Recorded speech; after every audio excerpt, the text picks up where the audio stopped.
The fields are set for Money in the Bank this Saturday. No more qualifying matches. We had our final qualifying matches tonight. The men's field is set. The women's field is set. And on the women's side, we had the official in-ring debut tonight on Raw. I mean, she's been on Raw before, but this was her official call-up. The official debut since signing her contract with Monday Night Raw of Stephanie Vaquer. I hear that Booker T is in mourning. I can't confirm this. I haven't heard from him directly, but I believe he is sitting Shiva this week. Poor Booker T. But we are all the beneficiary now. Anybody who watches Raw gets to see Stephanie in the ring every single week. We got to see her in the ring tonight, sharing the ring with Liv Morgan and Ivy Nile. Stephanie Vaquer will be at Money in the Bank on Saturday in the women's ladder match. But not only is she going to be a Money in the Bank, she's also going to be a Worlds Collide. So she's pulling double duty. Now, on the men's side, we had a qualifying match tonight involving CM Punk, AJ Styles, and El Grande Americano. And the winner of this match would fill the final spot in the men's Money in the Bank ladder match. That spot goes to El Grande Americano. He outlasted CM Punk, and he outlasted AJ Styles on his birthday, no less, on AJ's birthday, to win the qualifying match, which means he is in Money in the Bank. And Chad Gable, of course, is in the main event at Worlds Collide that afternoon over at the Kia Forum. So he'll be making his way over from the Kia Forum along with Stephanie to the Intuit Dome for Money in the Bank a few hours later. Both of them are going to be pulling double duty on Saturday, which hopefully means a double payday for the both of them. I'll tell you what, as far as people pulling double duty on these shows, two things. Number one, they better hope that they come out of that first show unscathed. And number two, if there were two people who were going to pull double duty on these shows, I certainly don't mind it being Stephanie Vaquer and Chad Gable. I'm okay with that. If there were people who were going to do it, you can't find two better people to be in that spot. But what I will also say is, now that we have the men's field set for Money in the Bank, and we look at who's in there and we look at who's not in there, you've got Seth Rollins, who automatically becomes the favorite, the predictable favorite to win Money in the Bank. And you've got LA Knight is in there, and Solo Sikoa. Oh my God, Solo Sikoa is in Money in the Bank, and Penta and Andrade and El Grande. Not the most star-studded lineup that they've ever had for this match. One thing is very clear to me, though, as far as who should be winning Money in the Bank and leaving with the briefcase this year, and that is LA Knight. I said this the other day. LA Knight is someone who is at a crossroads in his career right now. He's stuck. He's stuck in the middle with no place to go. He is a man who on SmackDown has no sense of any direction at this point, no obvious direction to go in, no obvious championship to challenge for. I've talked about how he needs to move over to Monday Night Raw ASAP. But one thing that is clear to me as I look at this lineup, there is really no reason not to have LA Knight walk out as the winner of Money in the Bank on Saturday. He came very close a couple of years ago. He almost had it, fingertips away from the briefcase, and he was foiled at the very last second. And somehow he has maintained his popularity over these last couple of years, even when the booking has not supported him. You might even look at him and go, I don't know why people are still into LA Knight as much as they are, given what they've done with him, but they still are. And so now I look at it and go, do you just have Seth Rollins win Money in the Bank and run around teasing a World Heavyweight Championship cash in? I mean, that would be the obvious, predictable way to go. But CM Punk was screwed out of a win tonight by Rollins and his crew, which still has no name, by the way. To me, it would be kind of foolish for CM Punk not to exact revenge on them and cost Seth Rollins a win in Money in the Bank on Saturday. Why wouldn't he? Right? Why wouldn't CM Punk show up and screw this guy over? Doesn't make any sense. So it's a very simple solution here. Seth Rollins, as the predictable winner, gets foiled by CM Punk. LA Knight then becomes the obvious choice to win the briefcase. And now LA Knight can cash in on either championship. Of the two championships, more likely he would cash in successfully for the World Heavyweight title. But it's also a way to eventually, it doesn't have to be right away, but a way to get him over to Monday Night Raw. It all fits. It all tracks. It all works. I look at it as now or never. He's at a very critical point in his career right now where he could go left or he could go right. Going left is the wrong direction. You want to go right. I hope they make the right turn with him and not the wrong turn with him on Saturday. As far as this show tonight, this being the final Raw before Money in the Bank, it was a go-home show, the go-home Raw. We still have SmackDown, obviously, later in the week.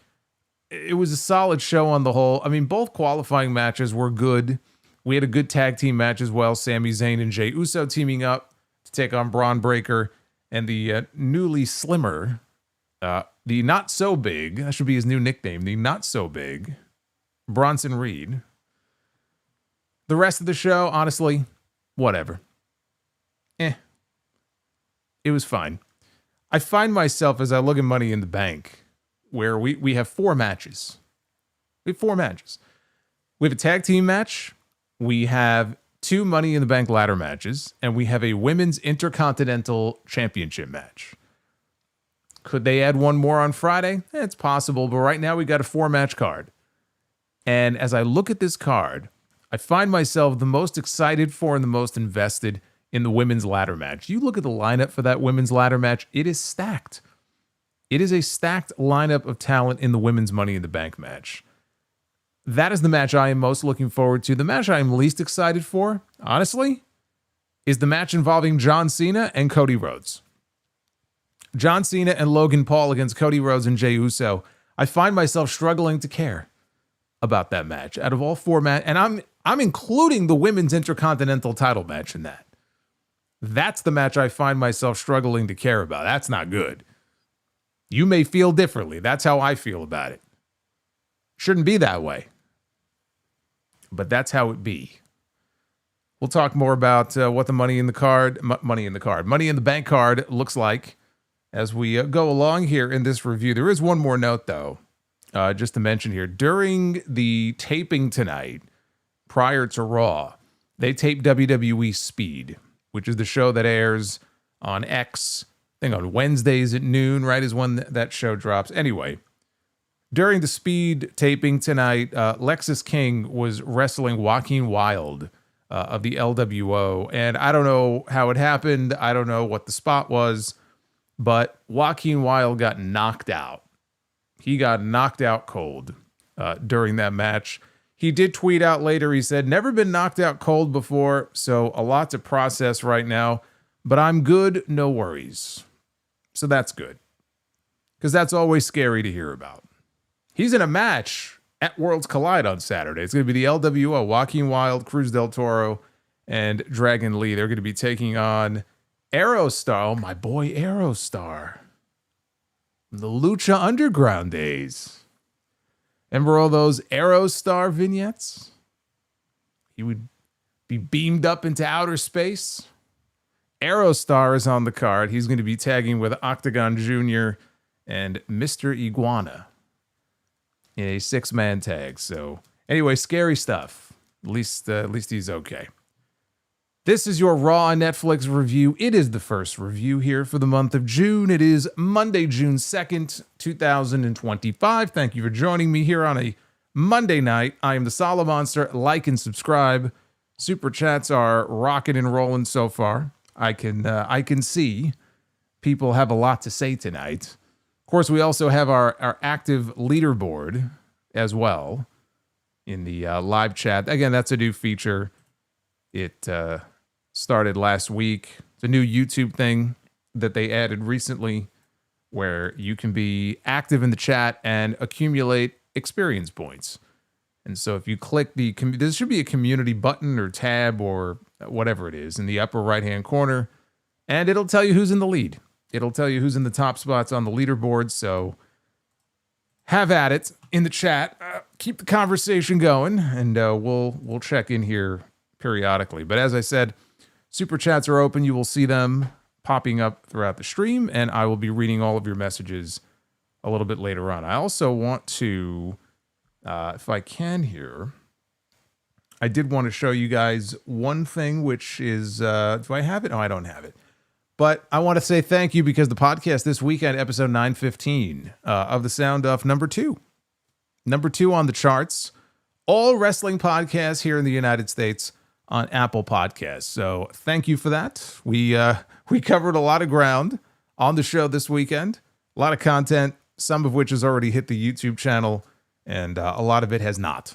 So please go check out that latest episode of the Sound Off if you have not already done so. Let's talk about this Monday Night Raw show. Hey, Alex is in the chat. He says hello. Hello, Alex.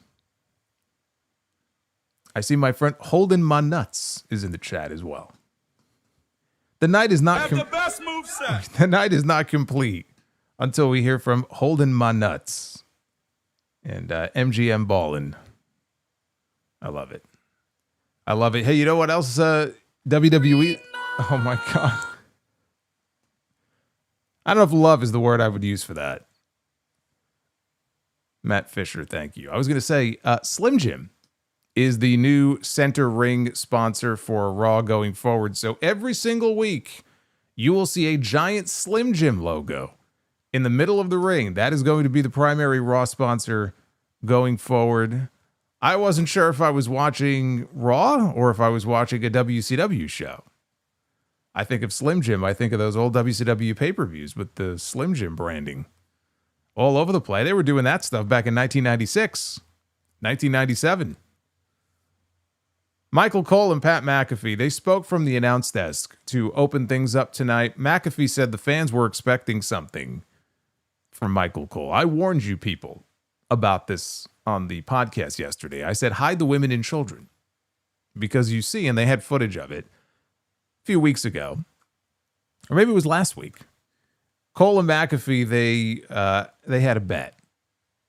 They had a bet based on who was going to win the series between the New York Knicks and the Indiana Pacers.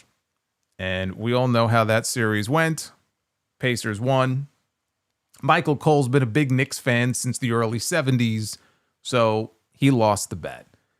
And as such, because he lost the bet, that meant he had to wear a tank top, calling the entire episode of Raw tonight.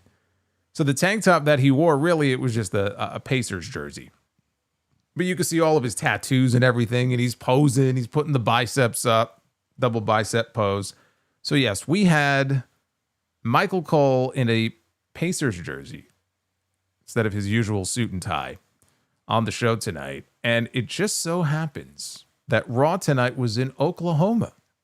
They were in Tulsa, Oklahoma. And what's interesting about that is that the Pacers are going to be playing the Oklahoma City Thunder in the NBA Finals coming up. So Pat McAfee, of course, is an Indiana guy. He's an Indianapolis guy. And he was healing on the crowd a little bit. He was getting some boos. And then he said, Cole, you look like an asshole. And that's how we opened up Raw. That led directly into CM Punk, his music hitting. And Punk made his way out to the ring. Punk made his way out to the ring. Oh, good Lord. So look at Richie Rich over here dropping all this money on me. Hey, well. I just want you to know, I think you rock. I don't mean The Rock, Look Rock. who's here. You rock. And I just wanted you to know that. Hey, it's Randy Bobandy. I got to give Randy a little golf clap here. Randy Bobandy is coming in with a $99.99, a $100 super chat bomb. Kicking things off here. Haven't even gotten into the first match yet. Randy, thank you. You're awesome. Punk's music hits. He makes his way out. And Punk says that he has won Money in the Bank twice. He has successfully cashed in his Money in the Bank on two separate occasions. He said it's the summer of Punk. So it was basically every summer the summer of Punk. I feel like we went through this last year too, right? Forget the past. We've been through this before. So this is another summer of Punk.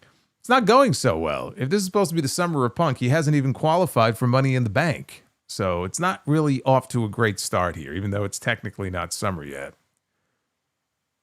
But he said that it's time he got some gold around his waist. You know, there is a show called Speed that I just mentioned. Punk could win the speed title. He said there are two people on top of the mountain. Said one of those people is his friend Jey Uso. I thought he was here to make money and not friends. Come on now. He said if they met, it wouldn't be personal. It would be just business. And then he talked next about John Cena. Said the tables have turned since Punk first got to WWE. Cena is now public enemy number one because he sold his soul to a bald fraud goof. And I wasn't sure at first if he was talking about Triple H or if he was talking about The Rock. I believe he was talking about The Rock. Punk said he's always had Cena's number. I'm going to come pick the bone, you little bitch. Punk said it's still all about the money, but it's time that he becomes a champion one more time. He does realize that, again, Cena is on the other show, and unless he qualified for Money in the Bank, technically, because he's a Raw guy, he can't challenge for the WWE Championship.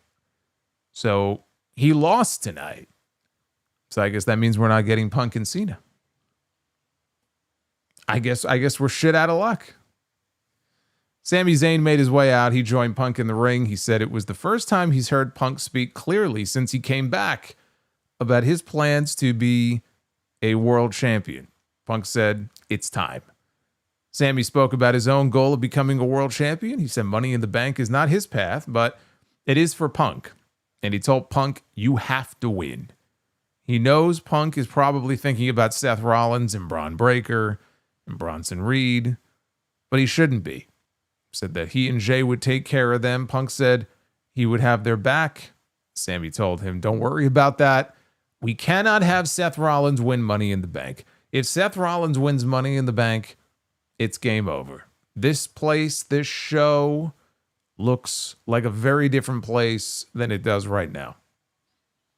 Zayn and Punk, they noted that Rollins has never beaten Punk, which is why Punk needs to win the match. He said that it's over if Rollins wins the World Heavyweight Championship, and for whatever it's worth, he wanted Punk to win. Sami said that if Punk were to win the World Heavyweight title, they would meet face-to-face in the ring again, and they would have a very different conversation. And Punk said he looked forward to it, and they shook hands. So it was a hot open to the show. Fans were into Punk all night long.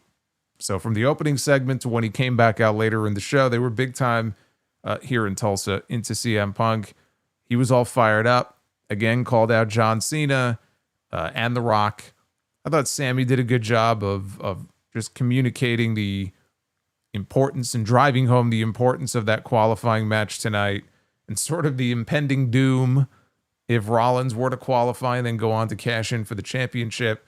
I will say, though, apparently CM Punk has short-term memory issues because they're out there talking about how, Rollins has never beaten Punk before.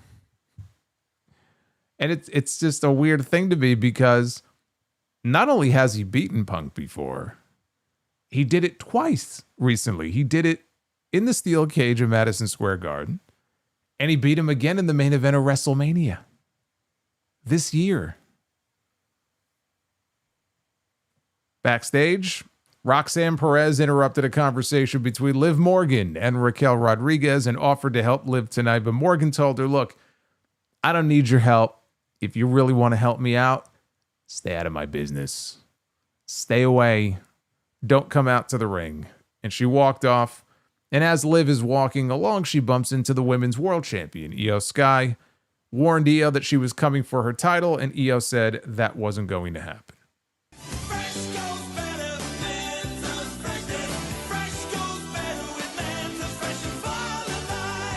Mentos, the fresh maker. You know what Liv Morgan needs? She needs a Mentos. That's what she needs. She's always chewing that gum. The gum goes stale. It loses its taste after 15 seconds. She's dealing with all kinds of drama now with Roxanne infringing on her turf. She needs a Mentos. I got an extra pack here for her. All she has to do is reach out. Just drop me a DM. I'll be more than happy to send one over. She's already following me. Just send me a DM. I'll get her whatever flavor of Mentos she wants. Anyway, we had a video package for Raw's newest acquisition, Stephanie Vaquer. Yes, indeed. The Devil in Red has come to Monday Night Raw, a fine addition to the women's roster here on Monday nights. And now I should also say the former NXT Women's Champion. She lost her NXT Women's Championship to Jacy Jayne. Let me repeat that. She lost her title to Jacy Jayne on NXT last week. Yes, I know. I know. I can't figure it out either. She spoke Spanish here in this video. They had English subtitles. Talked about her dream to be in WWE. You know who else's dream it is to be in WWE? Mariah May. We could very well see that match within the next year, 2 years. We could have Stephanie Vaquer one-on-one with Mariah May. In fact, I think that is going to happen. So it included pictures of her wrestling in Mexico. Really made her look like a big star. And she got a big star reaction when they hit her music and she came out to the ring.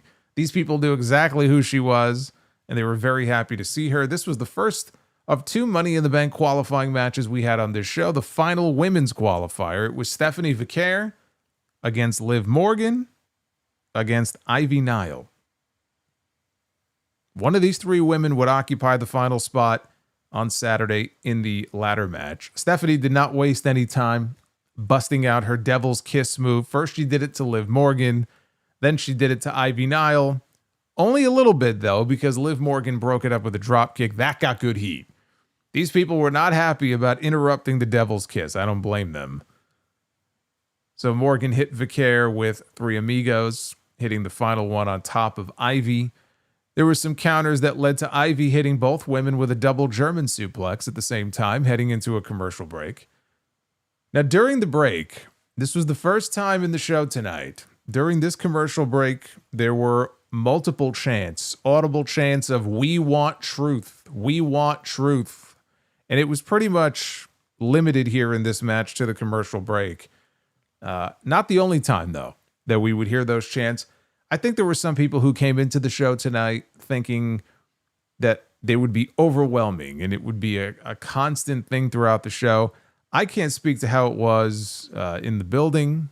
Maybe people who were in attendance would tell you that they were chanting it all night. It was not audible throughout the entire show. There were pockets of chants here and there because people have been very upset over the news of R-Truth being released, or not released, but told that his deal is not being renewed with WWE. Effectively, they're getting rid of him. It's the same fucking result. Use whatever word you want to use. They're basically getting rid of the guy. And across the board, nothing but across the board criticism from fans, talent, colleagues who work for WWE, who used to work for WWE. A lot of people are very upset about this. And it shocked the hell out of me because, again, the news broke and Truth posted a tweet about it while I was in the middle of recording the sound off yesterday. So you got my real-time reaction to that when the news broke. And it really knocked me back because it's the last thing I would have expected. Not that he was somebody who was in a prime main event position, who was untouchable in that way, but he was one of those guys who was there for so long, 17 years straight, and was universally loved by everybody and had been on television just wrestling John Cena recently on Saturday night's main event. Now, it was a nothing match, and they really dropped the ball. And I said it then, they dropped the ball with what they could have done with Cena in Truth. Maybe now we know the answer why. Maybe they knew this was coming well enough in advance to know we're not going to invest too much into this because this guy is gone. See, now it all makes sense. But there was so much more they could have done with this, given, how many years he's been, lifting moves from Cena and copying his shtick and doing that whole thing. And they just sort of rush through it as quickly as they possibly can. Now it actually makes sense, why they did that. And it's a shame. It's a shame because there was more that could have been done with that. But, again, you hear over the last 24 hours, from so many people talking about what a great presence he was in that locker room. And again, universally loved, just a stable veteran presence in that locker room, even when he wasn't really being utilized on television. And when he was, it was typically in a comedy role, which he did very well. I think it was very played out, and they should have done more with him, not just comedy stuff. So it's not like he didn't have anything to contribute to the show, but they let him go, and rightfully, they've been getting a lot of flack for it. And look, if the fans are upset about it, and they want to go to the buildings and they want to chant for our truth, they want to chant "What's up?" They want to chant "We want truth," or "Justice for truth," or whatever they want to chant. Make your voices heard. That's your right. You have the right to go to the shows and chant for whoever you want to chant for. But I think people thought that there was going to be some sort of overwhelming thing coming into the show tonight, and it really wasn't. But it was noticeable during the commercial break here during this match. Now, after the break, Nile hit a Tower of Doom powerbomb for a 2 count. Morgan followed with a double code breaker off the ropes to both women at the same time and covered them, but only got a near fall out of it. Liv hit Stephanie with Oblivion. Ivy then tried to steal the pin and rolled Liv out of the ring, but Liv got right back in and broke up the pin cover. Morgan and Nile, they fought at ringside. Ivy slammed Liv's head onto the ring steps.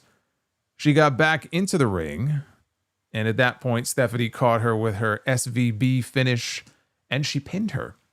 So Stephanie Vaquer qualifies for Money in the Bank. This was fun for the time that it lasted. I think it was a successful debut for Stephanie, not only because she won the match, but from the moment she walked out there. The fans treated her like a star. This is her official in-ring Raw debut. She had wrestled, was it twice? I think twice prior to this coming out of WrestleMania, but she's full-time now on the main roster, and anybody wondering if there's going to be any issues with her getting acclimated or the fans taking to her, because you're kind of seeing that now with Julia on SmackDown. She's only had 1 or 2 matches, but the fans aren't really completely with her yet. They'll get there. I do believe they'll get there soon enough. With Stephanie, you didn't have that issue. On day 1, this woman showed up and got a huge reaction, because she just has that quality about her that just draws people to her. And make of that what you will. She's got a lot of very desirable qualities in a star that you would want on television. She's not going to have any issue at all. Her English has improved. I mean, she's, I think, still working on her English and stuff. Again, in the video package for her, they had subtitles, I believe, but, and actually they had subtitles in the video for Julia that they aired on Friday, which I didn't even think was necessary. I thought Julia's English was good enough in that video on Friday that they didn't even need the subtitles. So if there was one weakness to her game, it would be that, because again, they're very promo heavy in this company, but it's not going to hinder her much, because again, her English is good enough. It's getting better. But even in spite of that, if you see that as some sort of a negative, working against her, she's got so much going for her that I'm not worried about her in the least. And so now she wins Money in the Bank, the final qualifier here. She'll be in the ladder match coming up on Saturday, and that will not be the only match, because she is on the Worlds Collide card. She's actually tagging with Lola Vice in a tag team match. And so from the Kia Forum, she'll make her way over to the Intuit Dome, and she will now be a part of the ladder match as well. And that's a big deal. The fact that they have her in 2 different matches on the same day, it says a lot, I think, about what they see in her as far as the value in her. But I think that's a big deal for her, to have her in 2 matches this weekend. So for her, that's great. You look at the field now as it is for the women's ladder match. We have Rhea Ripley, Alexa Bliss, Roxanne Perez, Naomi, Julia, and Stephanie Vaquer. Stephanie and Julia, once again, back in the ring together. That's a stacked lineup right there. That is a stacked lineup. Now, I mentioned Naomi. I did my predictions yesterday, and I'm going with Naomi to win. You look at this lineup here, honestly, I mean, you can make the case for every single person in this match. You really can. And I don't see it being Julia. I don't see it being... I really don't see it being Rhea, honestly. Rhea doesn't need it. Rhea Ripley does not need it. Roxanne, I could see Roxanne Perez getting it. I could see Alexa Bliss. I could see Naomi. I could even see Stephanie. So it's not even really a predictable match, which is another element that I like about it. This could go 3 or 4 different ways. So I'm very much looking forward to this match on the card. Have the best moveset. Randy Bobandy, again, dropping a $20 super chat. Hey, Randy, thank you. He's got the best moveset. Kevin says, I don't see how people can pay crazy money for 4 matches. I don't. You know what? I agree. I agree. Maybe for the live crowd, if not, if they don't add another match, maybe for the live crowd, they'll have 1 or 2 dark matches. It is ridiculous, especially for the prices that they charge for these shows. I mean, it's one thing to be watching it from home. Look, they used to have those in your house pay-per-views. Those shows were 2 hours long. And one of the greatest pay-per-views that WWE ever produced, I'm pretty sure had 4 matches on it. The Canadian Stampede show. Had Triple H and Mankind, Taka Michinoku and the Great Sasuke, Undertaker and Vader for the WWF title, and one of the greatest matches in the history of the company, which was a big 10-man tag team main event. I'm pretty sure that was it. And it was a great show, but I'm also sure they had some dark matches there. And the In Your House pay-per-views were what were they, $20, $25? And I'm sure whatever they were charging in the Saddle Dome that night for that show wasn't the prices that TKO is charging for their tickets now. So yeah, 4 matches is pretty fucking ridiculous for the matches that we know of so far. But again, people, if they're willing to pay, they have no incentive to change. People want it to change. Don't buy tickets to go to the shows. Very simple. If there was that much anger and resentment about it, people would stop buying tickets. You would see pockets of empty seats. And then maybe they would bring prices down a little bit. I still think we're a few years away from that. That will happen eventually. But I think we're a few years away from that. AJ Styles was standing backstage when his favorite person in the world that he loves so much, Paul Heyman. We know they're best friends. Paul Heyman shows up and he offers him a handshake. Styles blew him off and he asked him, what can I do for you? So Heyman wished him a happy birthday. Mentioned earlier, today was AJ Styles' 48th birthday. Can you believe it? 48 years old. I hope, look, don't tell Nick Khan or Triple H, because he may not be employed by WWE for his 49th birthday. So let's keep it a secret and not tell them. Heyman tried to sell Styles on the idea of beating Dominic Mysterio for the Intercontinental title. He said that the Money in the Bank approach is way too much. You know what? You should just forget about Money in the Bank. Leave it to Seth Rollins. You go take care of Dom. You can go after the IC title. Leave Money in the Bank to Rollins. Styles asked Heyman if he's tired of chasing that meal ticket. Said he would get back to Dirty Dom and the IC title at some point. But Heyman should know that he doesn't respond well to threats. Styles told Heyman to tell Rollins that he knows all about his plan. Everybody has a plan until they get punched in the face or punched in the mouth. Punch in the mouth, punch in the mouth. What did Heyman do to AJ that I don't know about? Anybody want to tell Kratos? It goes back to when the Good Brothers were fired the first time. Probably goes back to the first COVID year, right? On Raw.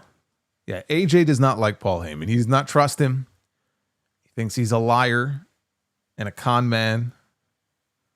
But he's a professional, so he can work with him and do a segment with him. They aired a Rusev video promo where he spoke of disappointment with Sheamus after what happened last week with Akira Tozawa. Sheamus ran out, if you remember, to help a stranger, he said. But they were friends, and Sheamus didn't help him from falling into the abyss. Sheamus had a body of granite but a neck of sand, and Rusev had the one move, that being the Accolade, that could end him. And he warned Sheamus to stay out of his way or he would snap his neck. Seems a little over the top. So AJ has common sense. Look, everything I just said about Heyman that AJ thinks and has said about Heyman is not untrue. I don't think anything I said there is a lie. How do you think Heyman has survived in this business so many years?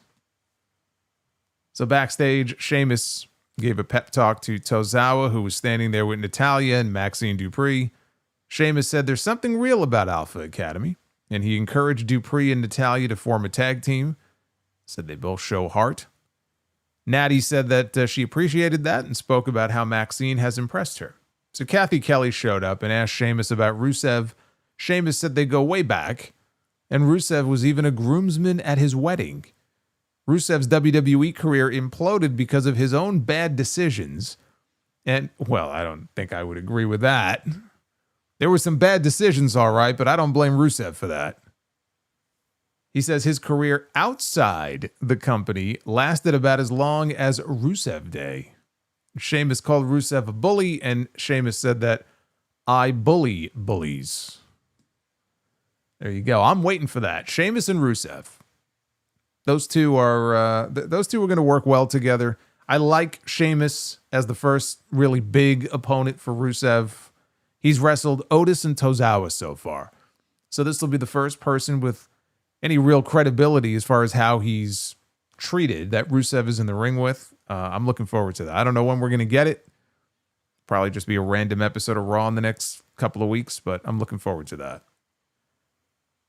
We had the War Raiders taking on Finn Balor and JD McDonough, representing the Judgment Day. The World Tag Team Champions, The New Day, Kofi Kingston and Xavier Woods, they were ringside doing commentary. Ivar dumped both men to ringside. He followed them outside. He slammed Balor on top of McDonough, and then Eric slammed Ivar onto McDonough. Ivar teased tossing McDonough at The New Day, and they flinched, but then he came up short. Didn't follow through. So Kofi and Xavier, they stand up and they inch closer to the ring. The referee sees this and the referee ejects them. He throws them out. They didn't do anything. It's like that umpire who threw the baseball player out the other day for tapping his helmet. What's going on here? What is going on here?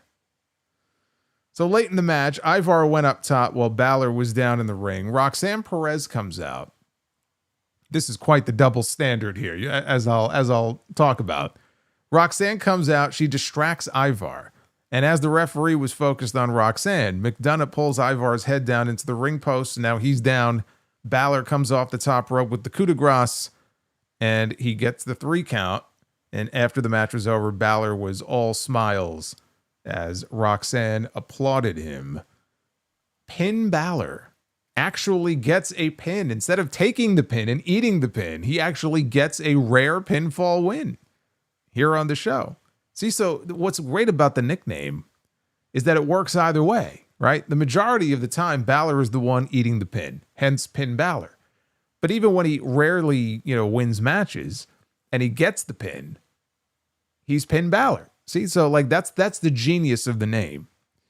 So tonight he got a rare win, and I mentioned the double standard. I love how the referee here, he throws the World Tag Team Champions out for standing up. Roxanne Perez, though, who has no business whatsoever being out there. She wasn't out there as a manager. She wasn't out there doing commentary. She shows up. She gets up. She's providing the distraction. No ejection. He just tells her, get down from the apron. Seems unfair to me. That special treatment is what that is. By the way, how long before we get Balor and Roxanne against Dominic and Liv? SummerSlam? Are we thinking SummerSlam for that match? That's what I'm thinking. Eric's wife, Valhalla, has not been seen for quite some time. She was pregnant. They had I don't think it was their first child, but they had another child. And she posted earlier today that she also, as with R-Truth, is not being renewed. And so Valhalla, the former Sarah Logan, is also gone from WWE.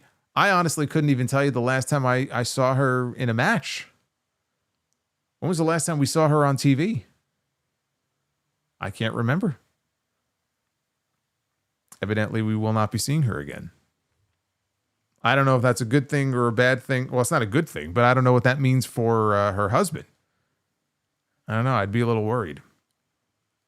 We had a Becky Lynch video promo that aired. She said Lyra Valkyria doesn't know what greatness is, and therefore she will never achieve it. She said that if she loses and can't challenge for the women's intercontinental title again, it would be the worst thing for Valkyria because Becky is the best thing that's ever happened to her. So they showed Lyra Valkyria back live. She was in the back walking with a purpose. She was on her way out to the ring. Elsewhere, Kathy Kelly was with Stephanie Vaquer. And she said Stephanie was going to WrestleMania. Then she corrected herself and said, oh, Money in the Bank. Oh, she's going to WrestleMania. Stephanie's going to have plenty of WrestleManias before all is said and done. But she's going to Money in the Bank. And before Stephanie could get too deep into her thoughts, Rhea Ripley walks up to her. And you could hear the reaction from the crowd. I mean, they were very happy to see Rhea, but I think they were also very happy to see Rhea and Stephanie in the same camera frame. And she extended her hand for a handshake. Stephanie shook her hand. And she says she'll see her on Saturday because they are both in the women's ladder match on Saturday. There's a money match right there. You talk about a money match in that women's division. Stephanie Vaquer and Rhea Ripley? Come on now. I think there are fans that are going to physically, spontaneously combust the first time we get the two of them in the ring together, which actually will be Saturday, but I mean like one-on-one, like a real program, a real feud between them. I think there are people that will spontaneously combust. You'll have to wear like plastic, like you're at a fucking Gallagher concert, only it won't be watermelon that's splattering all over the place. You'll wish it was. Lyra Valkyria comes out to the ring, and she calls Becky a coward. She talks a big talk in the back. Valkyria called her out to the ring, so Becky entered. And Becky was about to talk. Valkyria told her to shut up. She called Becky delusional and said her downfall needed to be studied. Becky worked hard to get to the top, but only stayed there because she gave up being a good person. And Valkyria, well, it's the wrestling business. I mean, come on now. Sadly, there aren't as many of those people as there are probably of the other variety, I'm sorry to say. So Lyra realized that she needed to get angry, and now she is. No one has hurt her, she said, the way that Becky has, and now Becky has given her what she needed to beat her. The crowd was so invested. It was unbelievable. Like, this crowd was so invested, hanging on to every word that Lyra Valkyria was saying out here, so heavily invested in this promo that they gave her the what treatment. Valkyria said she planned on beating the crap out of Becky to make sure that she could never poison what it meant to be the Intercontinental Champion. So Becky said that Lyra's perspective was poisoned. She knew Valkyria just wanted a reason to hate her. Lyra wanted to replace Becky, but nobody could do that. Becky didn't want to hurt her. She wanted to make her better. But that's changed now. Valkyria would have to raise her hand on Saturday. And Becky stormed out of the ring, and Lyra called her into the ring and said, hey, why don't we have our match now? And Becky said, I don't fight in Tulsa. I'll see you in Los Angeles. She went to go leave. Lyra ran after her and attacked her until officials stepped in to separate the two of them. We got more fire here from Valkyria in this promo than we normally do. It's hard to call this a success, though, when you've got, half the crowd acting like a bunch of idiots. I'm thinking as I look ahead here, I do think Becky is winning the championship on Saturday, but whether she wins the championship or not, I'm thinking the match for Evolution is Becky against Bayley. So when they do that first Becky and Bayley match, that's the show where I think it happens. And it would make sense if it was for the Intercontinental title, but it doesn't necessarily have to be. I mean, you have a personal issue between them. I mean, there's a lot of history between all the horsewomen, but, she took this woman out of her match at WrestleMania, attacked her in the back, ruined her WrestleMania moment. that's really all the story you need to make this a grudge match. If you add the Intercontinental Championship, you sweeten the pot a little bit. But I'm thinking Evolution is where we finally get that. We had Sami Zayn and Jey Uso taking on Bron Breakker and Bronson Reed. Big Bronson Reed, who is not quite so big anymore. He's still a big guy, but he's not as big as he used to be. He was noticeably slimmer from the last time we saw him. So he has, whether it was by necessity or just something he chose to do on his own, he got hurt, and it was a leg injury. And he was, a lot bigger before, back in November when we saw him come off the top of that cage at Survivor Series, than he is right now. And so I wonder how much of that was out of necessity. It's like, you know what? This will be good for the leg, for the knee, for the ankle, for everything. Or again, if this is just something where he's like, all right, I'm coming back. I want to get into the best shape of my life. But it was noticeable. He looked good. He looked healthy. Good for him.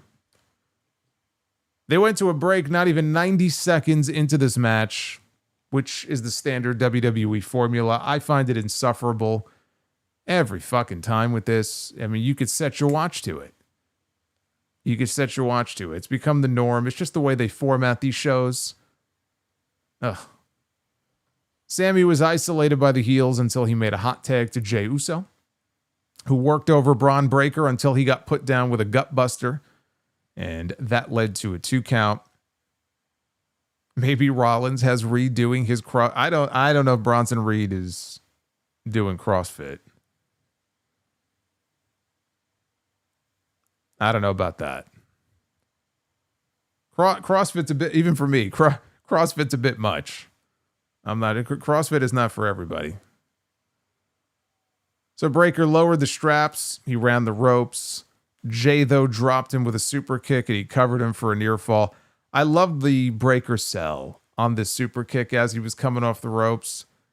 It was different. It wasn't your typical super kick sell. Like, he was coming off the ropes so fast. He eats the foot, and he kind of spins as he falls down. So Jey caught Breakker in a sleeper hold, and they pointed out on commentary, same move that he used to beat Gunther at WrestleMania to win the World Heavyweight Championship. So he was on top of him on the mat. Bronson Reed breaks it up with a running senton. Outside the ring, Zayn went for a suicide dive. Both heels caught him. Jey sees this, so in the ring, Jey hits the ropes, and he does a big dive out of the ring, puts everybody down. At that point, Seth Rollins shows up, because everybody's down in the aisleway. Seth Rollins shows up, and he hits Jey with a stomp on the floor for the disqualification. After the match, Breakker placed Sami on top of the announce desk, and he held him while Bronson Reed climbed to the top rope. And it was hilarious to me because there was absolutely no way, there was 0% chance, I don't care how slim he is, that Bronson Reed was going to clear that distance and hit that tsunami splash off the top through the announce desk. No way, no how. But they wanted you to think that he was about to do so until CM Punk showed up at ringside. He slammed a chair across Bron Breakker's back. Punk then launched the chair at Reed's head when he climbed down to go after him. Punk entered the ring with a chair. He chased Rollins away. And Rollins was standing at ringside with his men. And he told Breakker, who was fuming mad, tried to calm him down and told him, look, we know where he's going to be later tonight. We know where Punk is going to be. The match itself, I thought, was fine. The crowd was hot for it until that lame finish.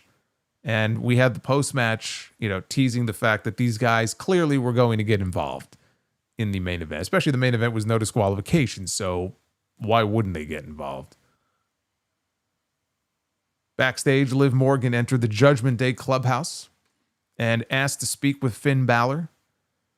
Morgan brought up Roxanne Perez, giving Dom chicken nuggets, shoulder rubs, interfering in matches, all while she was gone. Morgan said she saw what was going on. And Balor spoke about how he and JD are now back on track and Roxanne has the chance to win Money in the Bank, right? Everything's great. We're all coming up aces here. Balor conceded that Roxanne may have come on a little strong. He told Morgan that, look, you could trust Dom. And Morgan said, it's not Dom that I don't trust. And Balor said, well, trust will come in time. Figuring, I guess, that she was referring to Roxanne and not realizing that she was talking about him. He suggested they put Roxanne in Raquel's corner tonight. And Liv shot that down. Told Balor, why don't you babysit her? I'm going to be in Raquel's corner. So after she left, Dom apologized to Balor for what happened last week. And I will tell you, I don't remember what happened last week. I couldn't tell you what happened last week. I was like, wait a minute, what happened last week? I think I'm just like these Judgment Day segments, they all just sort of blend together. There really isn't a whole lot of change from week to week. It's mostly the same old shit. I mean, they're telling the story now with Roxanne, which helps makes things a little more interesting. You know, she's causing drama now. So, I mean, the story is progressing, but honestly, the week to week, it's just, there's a sameness to it. And when he initially said this, I had to go back and check my notes. Like, what the fuck happened last week? What happened? I don't know. There was some kind of drama involving Dom and Finn, which I feel like we've been getting drama with Dom and Finn for at least 6 months. I mean, can you blame me? Anyway, Balor said it was water under the bridge, patted the Intercontinental title that was over Dom's shoulder. And then Balor said, we're good. I should point out here that Dom was wearing a Carlito shirt. I don't know how many of you noticed that. That was the only presence that Carlito had on this show tonight. Carlito was not in the Judgment Day Clubhouse. Carlito will never again be in the Judgment Day Clubhouse because Carlito tweeted yesterday that he too will not be renewed by WWE when his deal is up. He did not say when his deal would be up. It could be weeks. It could be a few months. It's probably a matter of weeks. But I guess the fact that he went and announced it means that they're not putting him back on TV. Because if he's got time left, theoretically, he could be on TV and they could write him off. You know, not unlike what they did with Ricochet. When people pretty much knew Ricochet was done and they had him go out there on Raw and they used him as a way to help get Braun Breaker over, and Braun Breaker murdered him in the parking lot. You know, you could always do something like that. Evidently, they're not going to do that with Carlito, and we're just not going to see him again. Carlito's an interesting one. I have to give this guy a lot of credit. I really do, because Carlito, you know, his whole gimmick is like Carlito, used to be Carlito Caribbean cool, right? That's not cool. Carlito is cool. And I'll tell you why he's cool.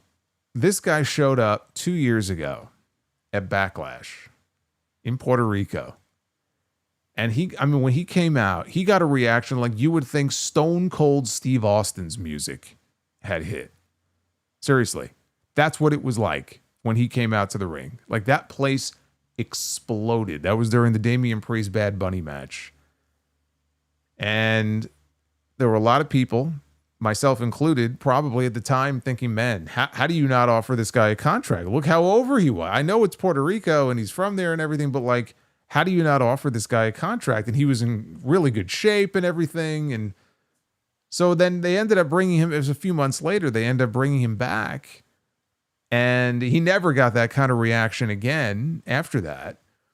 But he also settled into what was, much like R-Truth, a comedic spot on the show as part of the Judgment Day. He ended up in the Judgment Day, and that's just where he ended up, you know, settling in. And he was the comic relief guy. But he was also the guy who would get speared by Braun Breaker, and he would get put down. I mean, that spear that he took all those weeks ago, that super spear, when Braun launched himself, is one of the greatest things I've ever seen on this show in terms of like big moves. And so there's been a few memorable moments with him, but he took that one pop. He took that one moment in Puerto Rico 2 years ago, and he parlayed that into a 2-year contract with WWE. God bless the guy. Good for him. Good for him. And now he'll be free again and he can book his own shots. He already won the world title back at his father's promotion, WWC. He's already the world champion again down there. So, hey, God bless the guy, man. He took that one pop and parlayed it into a 2-year deal. I don't know what he was making, but good for him. We had Kyrie Sain one-on-one against Raquel Rodriguez with Liv Morgan in her corner. This is the point in the show where we had more chance of we want truth during this match. Although they fizzled out pretty quickly. Then there was some chance of what's up, and then those fizzled out. Kyrie went up top for her finish. Liv Morgan climbed up onto the apron to distract her. Io Sky's music hits. She runs out. She works over Liv. So much so that Liv ends up with a bloody cut on her forehead. I didn't see how it happened, but she had a bloody cut on her forehead. Rodriguez grabbed Io by the hair from the ring. Kyrie booted Rodriguez's head into the ring post, the side of the ring post. Made a great sound. And then she went down. Kyrie went up top. She hit her insane elbow, and she got the win. Kyrie was she was trying so hard late in the match to rally the crowd. She's screaming. She's stomping on the mat. She's clapping her hands. Nobody cared. Nobody cared until Io came out. And when Io came out, people reacted because Io's super over. And the people love Io Sky. The people like Kyrie Sain, but they love Io. But it was kind of sad because she was trying to get something going, some kind of reaction going. And until Io came out, she couldn't do it. So if Kyrie's going to be by herself, if she was to be by herself, I don't think she's not gonna do any better on her own than she would if she's paired up with somebody, whether it's Io or somebody else. Obviously, Damage Control is no more, but keeping the association with Io, I think, is crucial for her because it's pretty clear that on her own, it's probably not going to be good. But with Liv and Raquel failing here, I would assume that Finn Balor is going to have a nice big shit-eating grin on his face next week, pointing out the fact that, hey, I wanted to send Roxanne out there. You wanted to go out there instead. Didn't work out. Continue to build the tension between the two of them until we get the eventual mixed tag team match.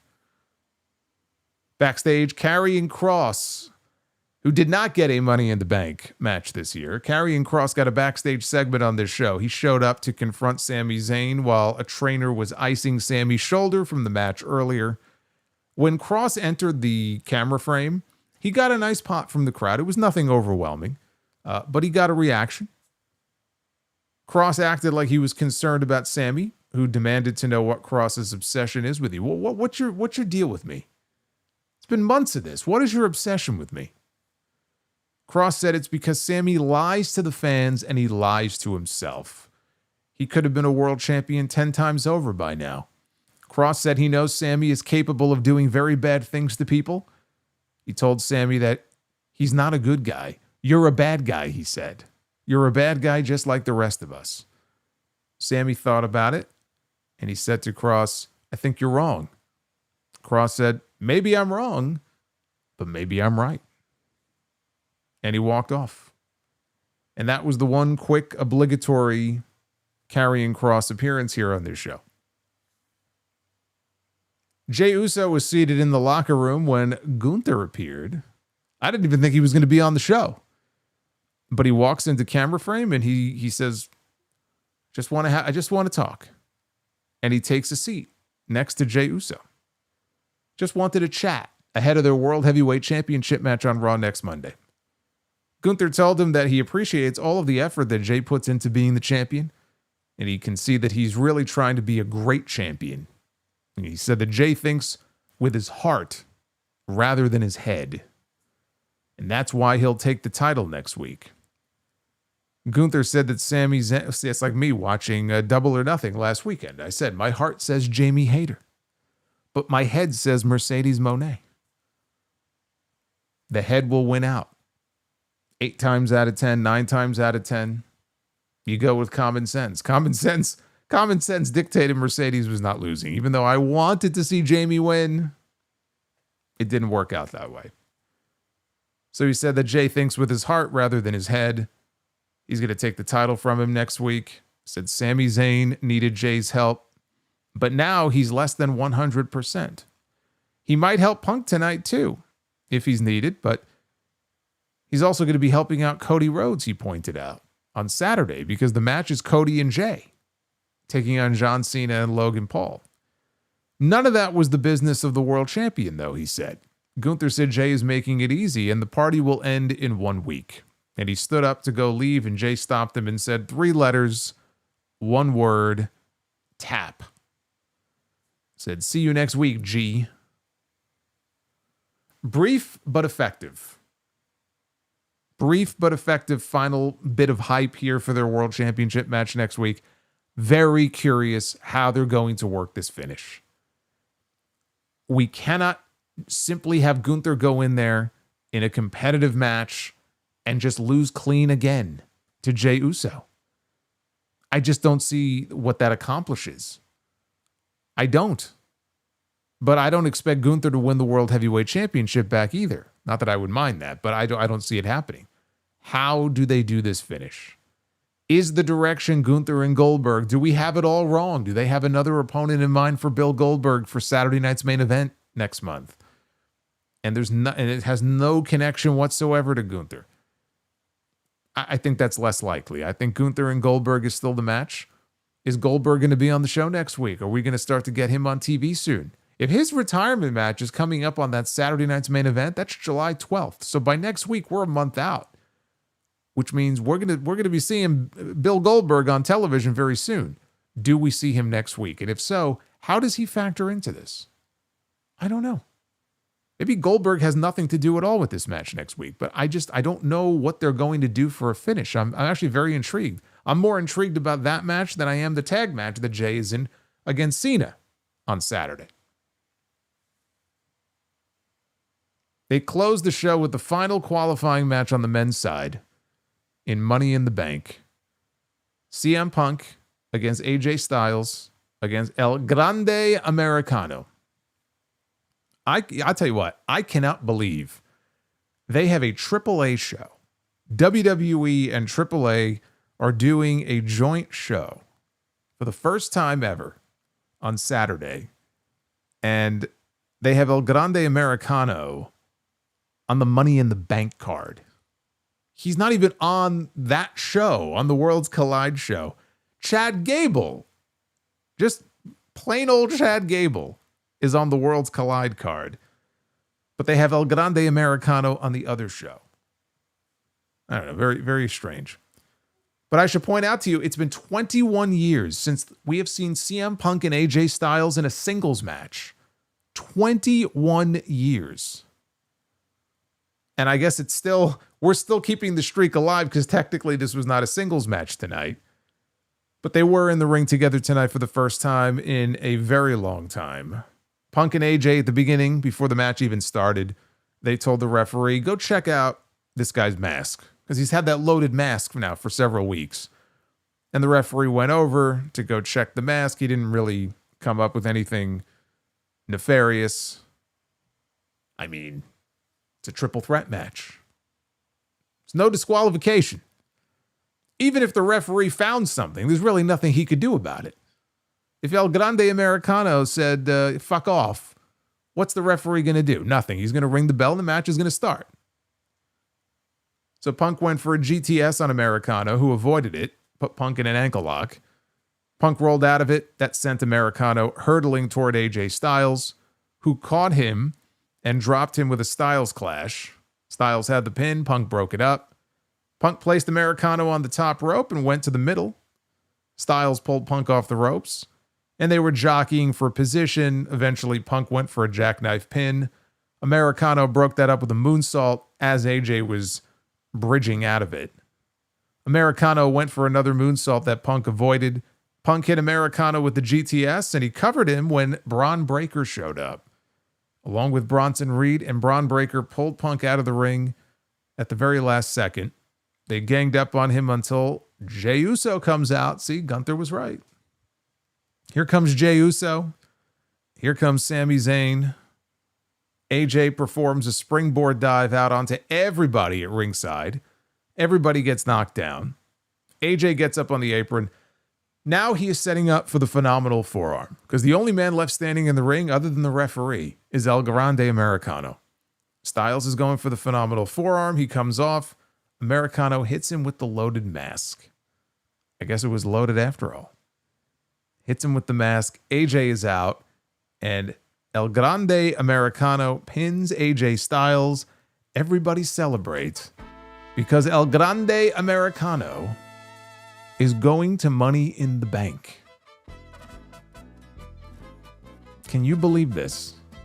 In a match with CM Punk and AJ Styles, El Grande Americano is the one who is going to fill the final spot in the Money in the Bank ladder match. After the match was over, Punk threw punches at Breaker until Seth Rollins ran out to stop him. Rollins rolled Punk inside the ring. Punk hoisted him up for a GTS. Rollins slipped out, and Breaker speared Punk. Sami then hit Breaker from behind. Then Sami got taken out by Bronson Reed. Rollins hit Zayn and then Punk both with stomps. Jey Uso entered the ring. He super kicked Bronson and Breaker. Rollins, though, grabbed Jey. Breaker speared Jey, and then Rollins hit Jey with a stomp. Bronson Reed, he went to the top rope, and he came off with the tsunami splash. And then Rollins said, go up again. So he went back up to the top rope, and he hit him with a second one. 2 tsunamis. So Michael Cole on commentary as they were going off the air is asking who could stop Seth Rollins at Money in the Bank on his march to the World Championship. You know, Michael Cole spent more time yapping here about Rollins and his march to the world title as opposed to the actual world title match next week, which is now in jeopardy because your world heavyweight champion was just squashed twice. 2 tsunamis by Bronson Reed, which puts him at a severe disadvantage going into the match next Monday against Gunther. You would think that would be the focus here. Instead, the focus was on Seth Rollins. And I would say, well, they have a pay-per-view to push. They have a pay-per-view on Saturday to sell. They don't do pay-per-view anymore. Who gives a shit? Push your world title match. Your world champion just got squashed in the middle of the ring. Or at least point out the fact that Cody Rhodes now may be without a partner after what happened here, because he has Jey Uso as his tag team partner on Saturday. Well, the one thing I can tell you, I guess we know now which match is not opening Money in the Bank on Saturday, because Chad Gable is in the main event at Worlds Collide. He is wrestling El Hijo del Vikingo for the AAA Mega Championship. And they're not going to be opening Money in the Bank over at the Intuit Dome with the men's. Actually, the men's Money in the Bank match really should be the main event. I mean, they'll probably close with John Cena, but the men's Money in the Bank really should be closing the show, especially if they're going to be. I don't know if they are going to shoot an angle at the end of that match, but Rollins is in there. It stands to reason CM Punk would show up, so I would imagine they close with that. But the women's match is actually the one that I'm looking most forward to. And so, as I said at the beginning of the stream, with CM Punk now out of Money in the Bank, Seth Rollins has to be the odds-on favorite. And I understand why. This should be LA Knight's briefcase for the taking. I really think when you look at this lineup of guys and who is in this match, now let's take a look at the field. I mean, here's what we have here. We have Seth Rollins. All right, we have LA Knight. We have Solo Sikoa. We have Penta. We have Andrade. And we have El Grande Americano. Those are the 6 men that we have in the men's ladder match. And I can't rule out Solo Sikoa. It's possible. I don't think it's going to be Solo Sikoa. Penta's not going to win. Andrade's not going to win. I don't want to see El Grande Americano win and then pull some stunt like cashing in on the AAA Mega Championship. I don't want to see that. It really does come down to 2 men, I think, in this ladder match. I think it's Rollins or LA Knight.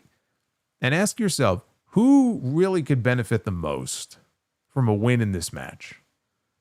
Seth Rollins, He's leading the new top heel faction on Monday nights.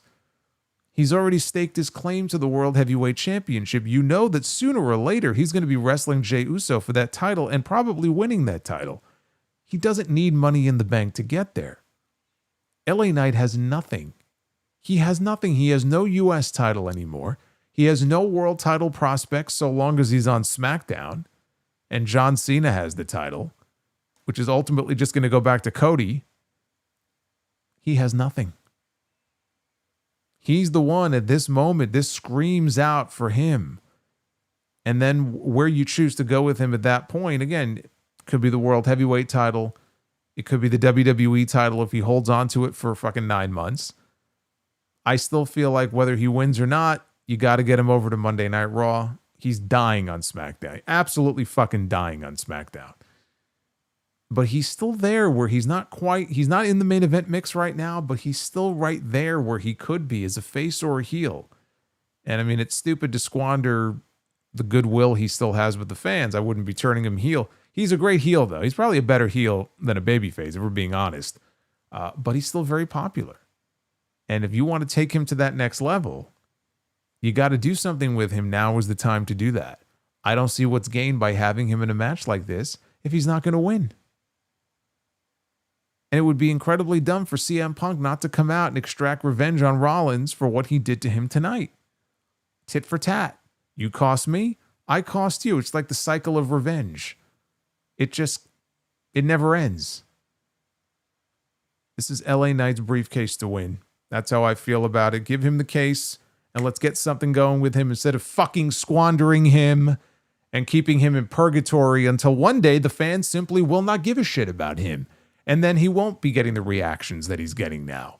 And then he'll end up on Nick Khan's list and he'll have 90 days and then he'll get to go wrestle wherever he wants. You could see the writing on the wall. It all depends on what they do with him. Now is the time to strike. This was a solid enough show on the whole. We got 2 good qualifying matches. We got a fun tag match. We got some decent hype for Money in the Bank on Saturday. I am fully invested in this women's ladder match. I am not overly invested in anything else on the show. The match I am invested in and care about the least is the match that probably will be the main event of the show, which is the John Cena tag team match. I am struggling to really care about that. Even Becky and Lyra. You know, it's not a hot match, but you know, I've been following the story. I can understand the story. I think we may see Bayley. End of the match, post-match, I don't know. But 4 matches on the show. I agree. I don't know who it was in the chat earlier who made the comment, but I mean, what are we doing here? We talk about Triple H and his 5-match formula, and, you know, he can find a way to make that work, depending on the card. 4 matches is ridiculous. I mean, they need to add something on SmackDown. I don't know what, but they have other stories that are ongoing. They really should add something. At that point, it just becomes more a question of, is this a card becoming of Money in the Bank? Where you have the 2 ladder matches, and you have the women's IC match and then a John Cena tag match. It still feels like it's missing something. 4 matches is quite ridiculous. I feel like soon in a few months we're going to be talking about, we only have 3 matches.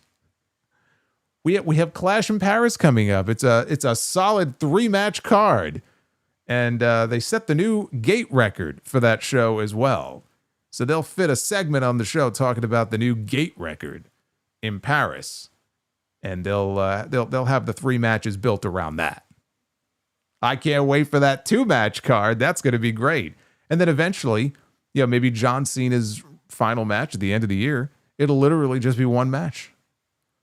And the entire rest of the card will be nothing but highlights of his career, right? Ruthless aggression and his first title win and all the other great John Cena moments. And then the 1 match will be John Cena's final match.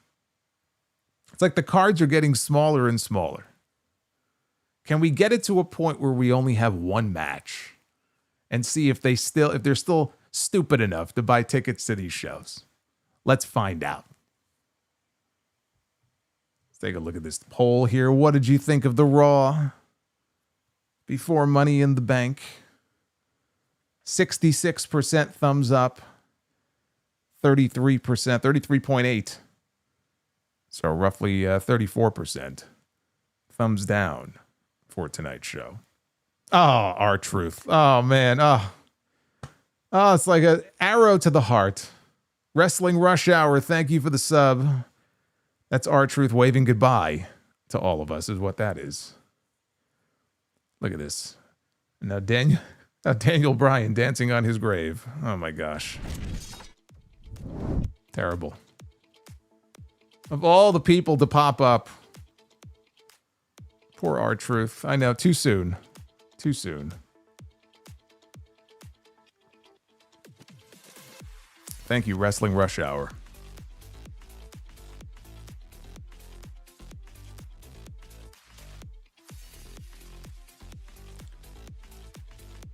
Let's take a look at your super chats. You got a bunch of them here. Thank you for the support. We had a killer stream the other night. I know we've had some bombs tonight. Well, we're halfway. I noticed the bonus Be the Booker goal. We're halfway there. Where are we on the regular goal? Are we at least 400 likes? Oh, 404. There you go. All right. Well, we got one round at least of Be the Booker to do. So we will get to that in a little bit. Let's get through these first. Let me check out the early bird super chats, which do not show up on screen. Can't leave those guys out. Terrible Dried Chicken without flavor is kicking us off tonight. $5 super chat. Actually, a pair of fives. Says I'm pretty torn up about the R-Truth release. I don't like it, and it really sucks. I wish WWE offered him a backstage creative role for the shows. I don't know if R-Truth has any interest in a creative position, but I feel like he probably wants to continue to wrestle. But, you know, if they offer him like an ambassador role of some kind, like there's absolutely a role for him to play. I mean, to just divorce him entirely from the company to me is completely ridiculous, because he's got so much goodwill built up with the audience that I feel like even as a brand ambassador, it's a no-brainer.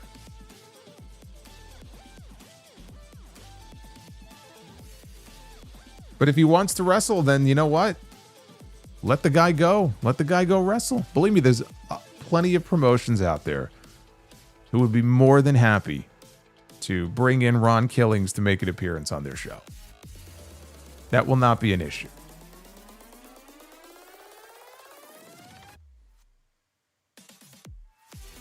It says Triple H's comments during WrestleMania 41 of "stop being a critic and just be a fan" are starting to come back to bite him.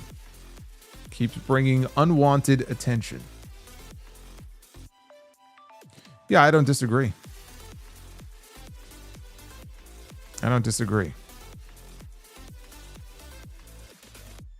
You got Death Scythe. I was thinking about opponents for Goldberg's final match, and why not John Cena? He's retiring this year. He may as well retire Goldberg. He just retired R-Truth. We'll forget he had that match with Jeff Cobb on SmackDown. I tell you what, and I said this actually on the podcast. WWE, they had to have some advanced sense that they were going to let this guy go. I don't understand how they didn't work this into the storyline with John Cena. Make it a career match, even if it was just for Truth's career. He believes in John Cena so much, and he knows, you know, he can bring him out of this. He's willing to put his career on the line and have Cena not just beat him in a nothing match, but end his career. Since John Cena is supposed to be this hated villain now, right? This hated villain on the show. This heel. Imagine John Cena retiring R-Truth. What a wasted opportunity to at least make it meaningful instead of just, you know, nothing. Like, oh, got a phone call one day. All right, you gone. Oh, thanks. Like, at least work it into a major storyline on TV, but the whole thing felt so rushed.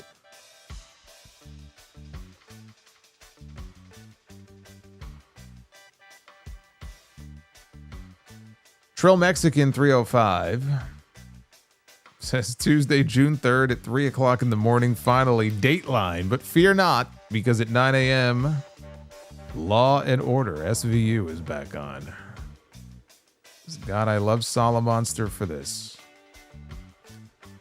You enjoyed that segment from the Sound Off this week? I got a lot of feedback about that segment that I did on the Sound Off this weekend. All day today. All day. Law and Order SVU on USA Network. It's the Law and Order Network.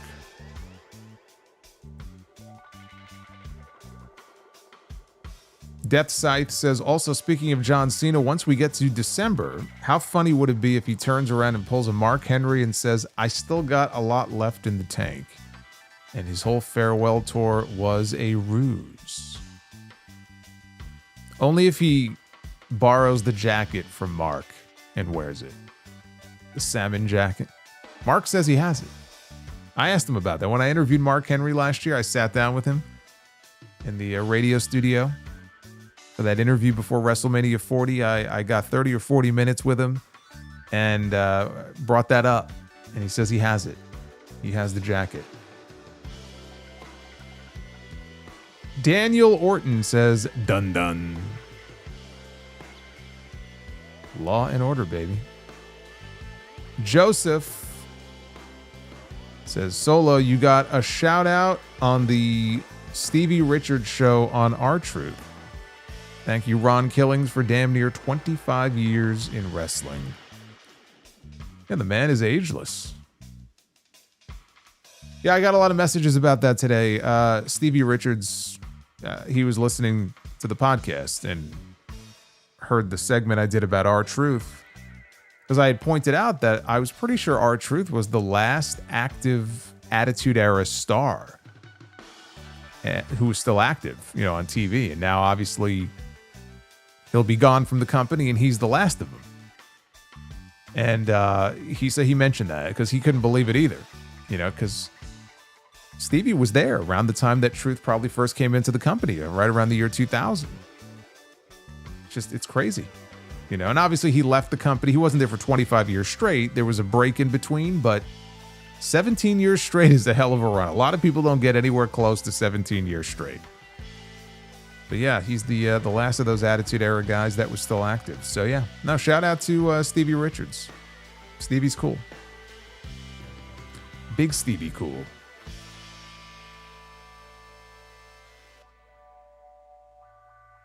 Not the only one who was listening to the Sound Off. I'm just saying. Dog Lover 2122. Hey, Solo, remember when the 21 Braves won the World Series and the Mets lost the 15? Out of the three, Harvey, DeGrom, and Thor, who was your favorite? Injuries killed all three. Thor. Thor was my guy.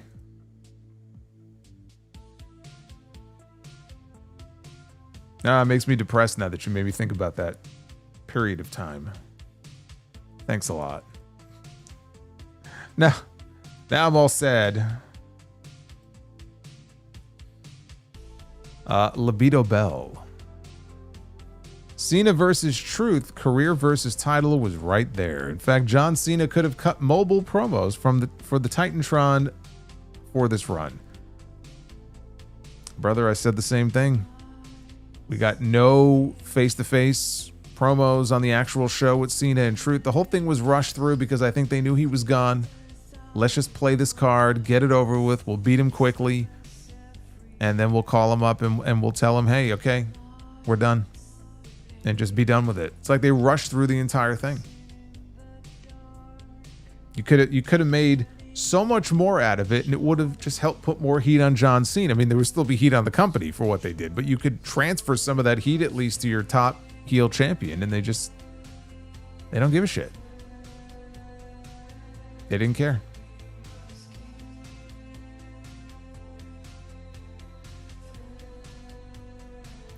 NJC.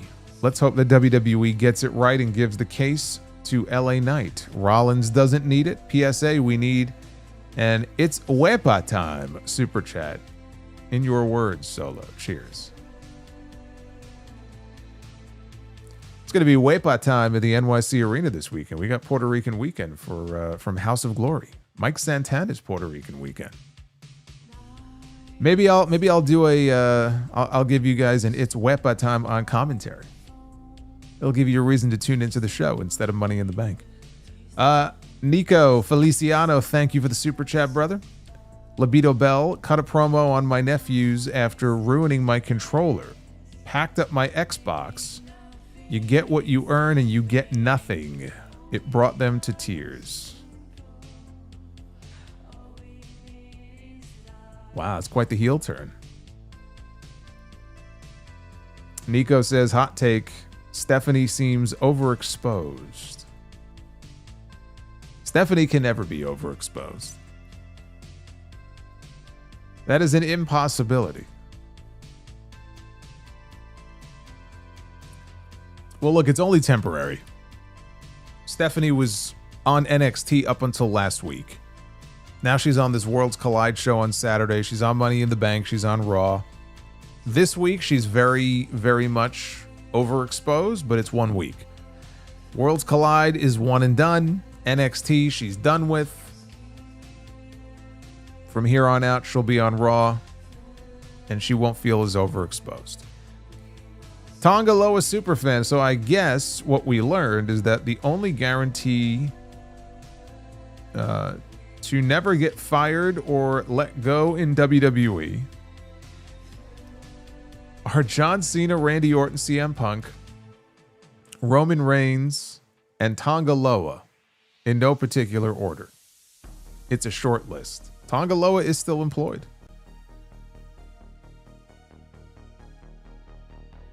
Tonga Loa is still there. We're waiting for the comeback. We don't know when it may happen. It could happen at Money in the Bank this weekend. Tonga Loa could pop up at any time. Markel, 45 months of channel membership. Happy Monday, Solo, here for my points. Yeah, who's leading in the on the leaderboards right now in the chat? Who's in the number one spot? It was Maze the Great a couple times last week, but it resets every stream, so I don't know who it is right now. Anobi says, El Wedgie Americano won the triple threat match. Americano, man, going to Money in the Bank. MGM Ballin, Styles and Grande carried that match hard. Here is to bonus be the booker. Thank you, MGM. We're only halfway there. I don't know if we're going to get there, but thank you, brother. The Mount Vernon Kid, Christopher Bennett, with 37 months of channel membership. I agree, the women's Money in the Bank match has me fully invested. Maze again. Wow. Are you kidding me? Maze is in the lead again. Are we sure these points reset?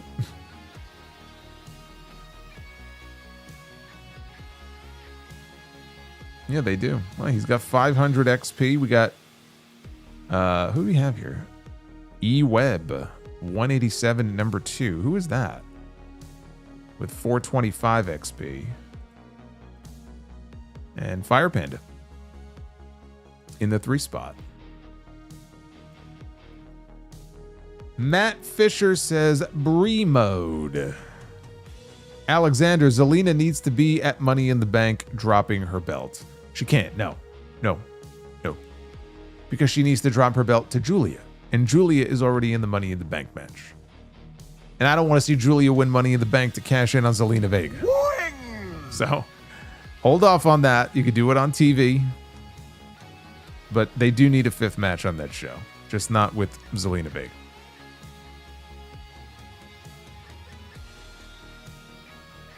Randy Bobandy with that $100 bomb. Hey, Brother Solo, as you mentioned on the Sound Off and SmackDown stream, the USA Network can't make new shows. Let's pay respect to shows that they could successfully make. Psych, White Collar, Suits, Monk, La Femme Nikita, Royal Pains, and my personal favorite, Burn Notice. You know, I heard good things about Burn Notice. I never watched it. Is it worth watching? I never saw an episode of Burn Notice. La Femme Nikita, now you're bringing me back. I don't think I know anything else that woman has been in. But I remember La Femme Nikita, man, that's going back to like 97. When La Femme Nikita was on after Raw. Libido Bell, rest in peace. Jonathan Joss, or is it Joss or Joss? Jonathan Joss, John Redcorn, King of the Hill. Oh, they're rebooting King of the Hill, right? They're bringing it back soon. Well, that's sad to hear. I wonder if he's on this new season, if they recorded episodes with his voice already. Oh, Duckman. Yes, of course. Duckman was another USA staple back in the 90s. Remember they had weird signs? They had the movie, but they had a TV show as well. Silk Stockings and Pacific Blue. Shawn Michaels was on an episode of Pacific Blue. He was a bad guy.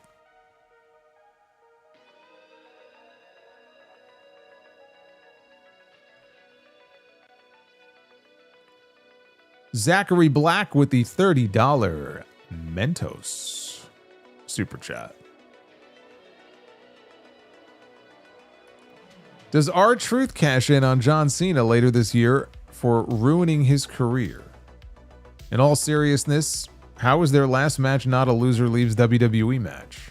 What a waste. All of this makes me want a Mentos. It's the only way, man, to put a smile on your face. Just pop a Mentos. The Critic was USA. Was The Critic a USA show? I don't think so.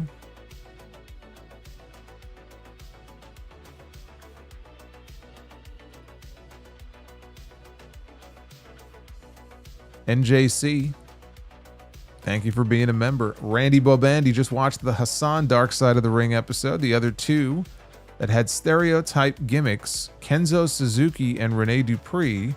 Who could you see having a better career if it wasn't stereotyped? Both were good workers and had promise. I mean, I didn't think much of Kenzo. Rene was very young, so he felt like somebody where if you had an NXT at that time, that's where he should have been. So, I mean, it's hard for me to say because I wasn't overly impressed by either one of them at the time. I think when Rene was on TV, he was like 20. Javon Evans right now is 21.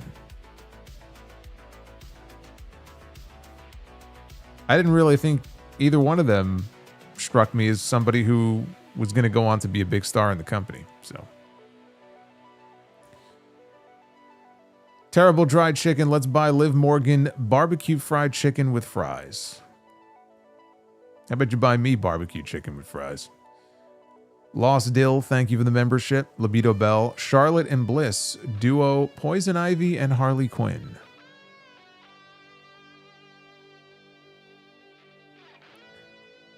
You saying Charlotte is Poison Ivy?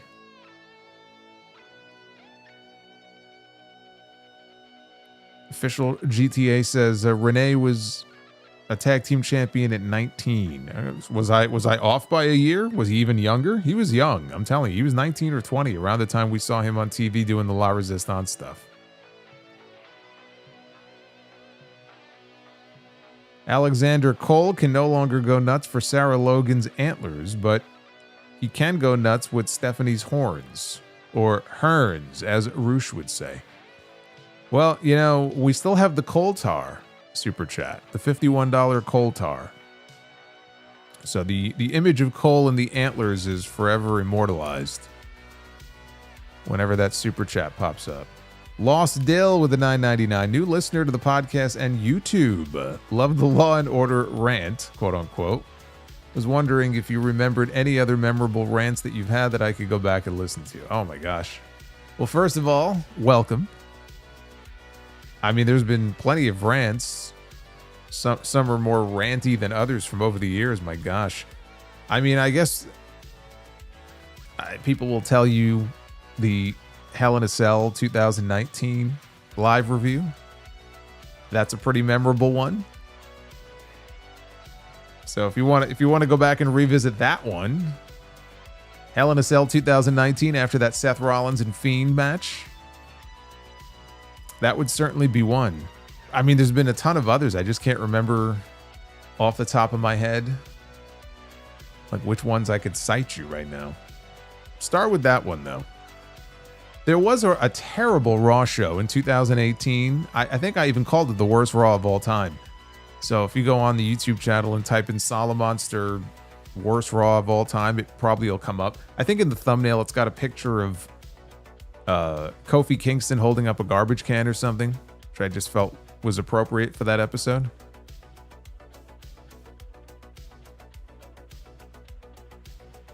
God, 2018 and 2019 Raw. Talk about soul crushing. My God. Roderick says the rant after AEW Dynasty this year was pretty good. Okay. Go check out the Dynasty review. The Michael Jackson, the Michael Jackson rant was really the first rant. It really was the original. The OG rant. But that was episode 75. I mean, we're talking 2009. And it wasn't even so much on Michael Jackson. It was on the media coverage of his death. It had nothing to do with wrestling. But that's another memorable one that people sometimes go back to. Plenty of content for you to go check out there, brother. We have terrible dried chicken without flavor. WWE will be very tempted to give Seth Rollins and Rhea Ripley the Money in the Bank briefcases. They will, and they have to fight those temptations. Because neither one of them need it. Or even if you give it to Rollins, don't give it to Rollins and Rhea. Blue Jay, saddest story, Daphne or Tammy? Both to me are sad. Daphne is far more depressing. Tammy is different because Tammy Sitch had a ton of potential and could have taken her life and career in a very different way had she not made stupid choices. In the case of Daphne, I mean, I'm not going to say Daphne didn't make poor choices in her life. I'm sure she did. We all do. But Daphne's issues were very different. You know, when it came to the injuries and the bipolar disorder and all that kind of stuff that she had to work through, you can't compare that to Tammy Sitch just being just a moron and making dumb, selfish choices in her life. To me, they're not even comparable. Daphne's story is a lot sadder. Tammy, I don't feel sorry for. Daphne, I feel sorry for. Tammy, I have no sympathy for Tammy Sitch. Have sympathy for the guy that she killed.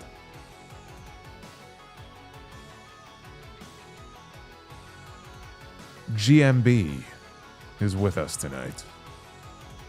I know you've been asked 100 times, and I know you've been wanting it, but do you think Bianca turns heel one way or another during this Jade and Naomi feud? Do I think they do it? I don't. I wish they would. I don't think they're going to do it. Base Beerus, thank you for the 2 and another 2 here. I can't believe they changed Carlito's music. Yeah, they changed it to nothing. He has no music now.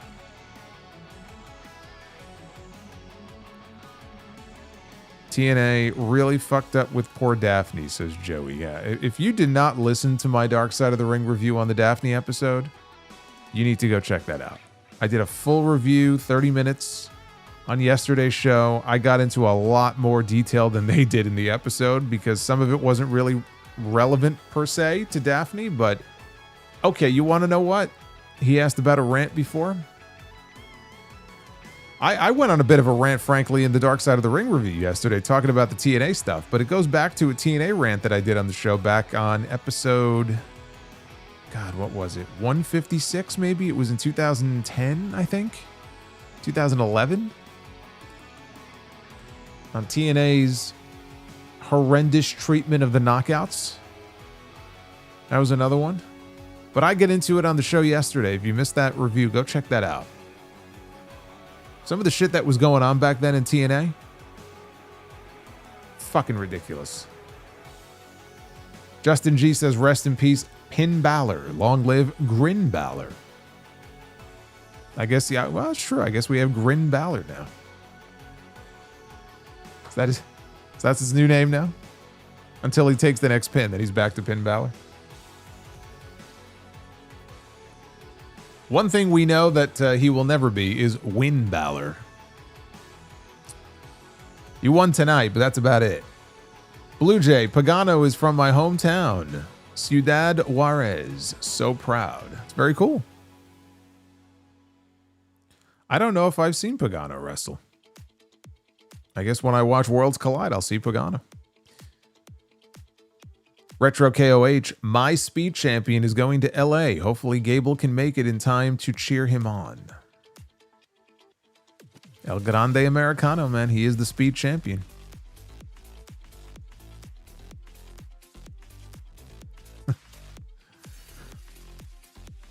Mr. Ruby Dog, NXT can't draw the Yingling Center and Solo can't draw on Wednesday night AEW Dynamite streams. Well, I don't know if you could blame Solo for that. We have our crew, though. We have our crew on Wednesdays. It's just, you know, sometimes it gets a little depressing on Wednesdays. It's how it goes, man. It's relative to people's investment in the product. Hopefully it gets better. Capone the Gamer, LA Knight wins Money in the Bank, cashes in on Trick Williams. No.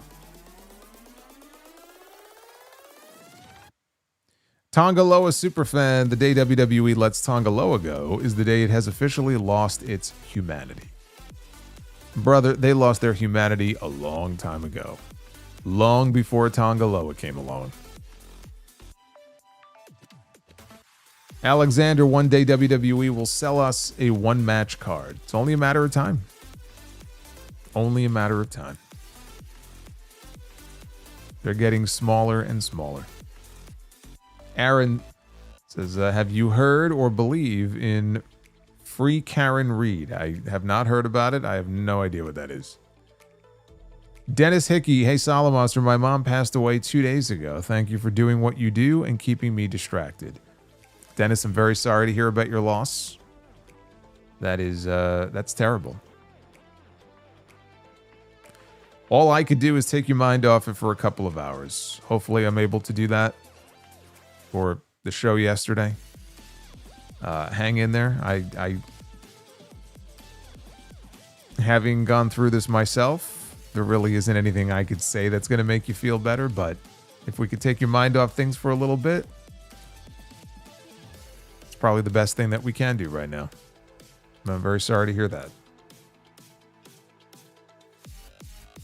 Joseph Brooks, cherish, keep, borrow, sell. On which company use other big promotions, major stars better? WWE, WCW, TNA, and AEW. I might do it. I might keep it in that order, honestly. WWE, WCW, TNA, AEW. Practically all of the big WWE stars, going back to the mid-'80s and the national expansion, Vince stole them from somewhere else. Hulk Hogan and Hulkamania, he didn't make Hulkamania. He made it bigger. Hulkamania was already a thing in the AWA. Hogan and Piper, like all the big names that you could think of practically. Andre, Ventura, Bobby Heenan, like he brought them in from other places where they were already successful. He just amplified it and put it on a national scale and made a lot of money off them. WCW, especially during the war in the 90s, when they were going back and forth, they had plenty of big names from Vince's promotion that came over and were big names in WCW and had them kicking Vince's ass for 83 weeks. So they have to be number two. TNA, there were a lot of WWE guys that went over to TNA and did very well. Kurt Angle probably being the best of them. And then AEW, I would put AEW last. And they've done a good job with some of those people as well, but I think that order makes sense to me.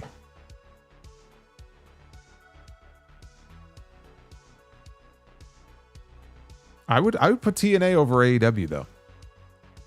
Havili is with us. Any chance of Roman returning at Money in the Bank and costing Rollins setting up 6-man tag at SummerSlam for night 1 or night 2 main event? Besides the first two, Hell in a Cell favorite cell match. I hadn't thought about Roman. Yeah, Roman, whether Punk interferes or not, yes, Roman actually could cost Seth. Roman and/or Punk. Like, it makes total sense for them to get involved and fuck over Seth Rollins. And we could ultimately get Punk and Roman, which is what I thought we were going to get maybe at Money in the Bank originally. Punk and Roman joining forces to take on, there's 3 of them. Rollins and Breakker is who it would be. Some combination of those 3. That could be a Saturday night's main event match. And then LA Knight wins Money in the Bank. Favorite cell match other than the first 2?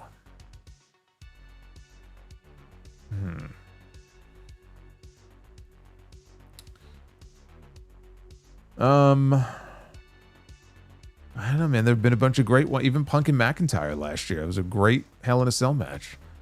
Edge and Seth Rollins had a great one. I think it was on one of the Saudi shows. Man, I don't know. There's been a bunch of good there's been a bunch of great Hell in a Cell matches. Punk and McIntyre stands out to me as being pretty high up there. I was actually in attendance for the end of an era one between Undertaker and Triple H. I don't love that one the way that some people do. So I wouldn't have that like my number 3 behind the first 2. But I don't know, just to give you a few that are worth being mentioned, I think. I would have Punk and McIntyre. I would have, even Undertaker and Brock. I don't know. Probably one of those. I love the one that Becky had with Sasha in 2019 on that Hell in a Cell show. Dr. Scorpio, thank you for the 14. WWE was going to cool off at some point, but the way they have slowly cooled off such a 180 turn a year later. I barely or haven't been watching any wrestling at all in months, but just dropping by, showing some love. Dr. Scorpio, you are always welcome here. Even when wrestling is just boring you to tears, or you're not really invested in what's going on, you always have a place to hang out here because you know these streams are always going to be fun. And I'll keep you updated on what's going on. I watch so you don't have to when you don't want to. Dog Lover 2122. LA is fingertips away from winning Money in the Bank. All of a sudden, Goldberg's music hits. And he pulls a Brock. He then squashes Cena on his way out. Imagine. Yeah, imagine this.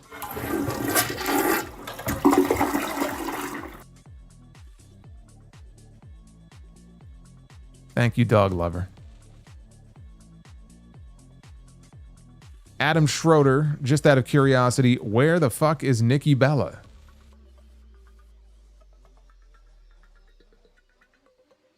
Am I supposed to care?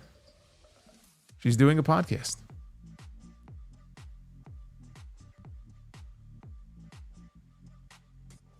I don't know of anybody else that has asked that question recently. I wish her well. I think she's doing her podcast with Brie. Havili says, if WrestleMania was 2 nights a couple of years ago, which WrestleMania would CM Punk main event, night 1 or maybe night 2? Most likely. Okay, so he immediately goes into the next question. WrestleMania 29. I think that Undertaker and Punk would have headlined night 1, and then Rock Cena 2 would have headlined night 2. Most likely to come back first, Mae Young Classic or Mixed Match Challenge? Mae Young Classic.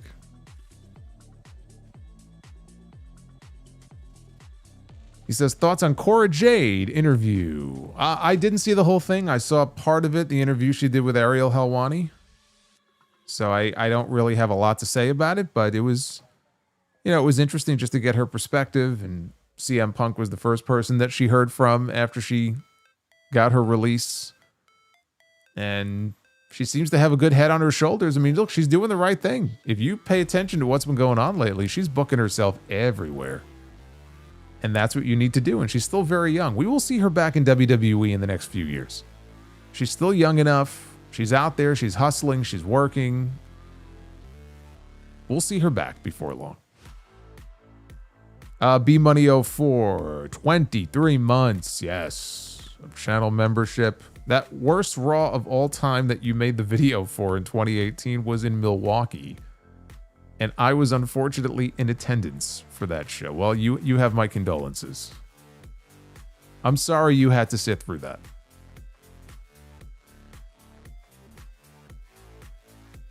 Retro KOH, the Daphne rant is topical. People should go back and listen.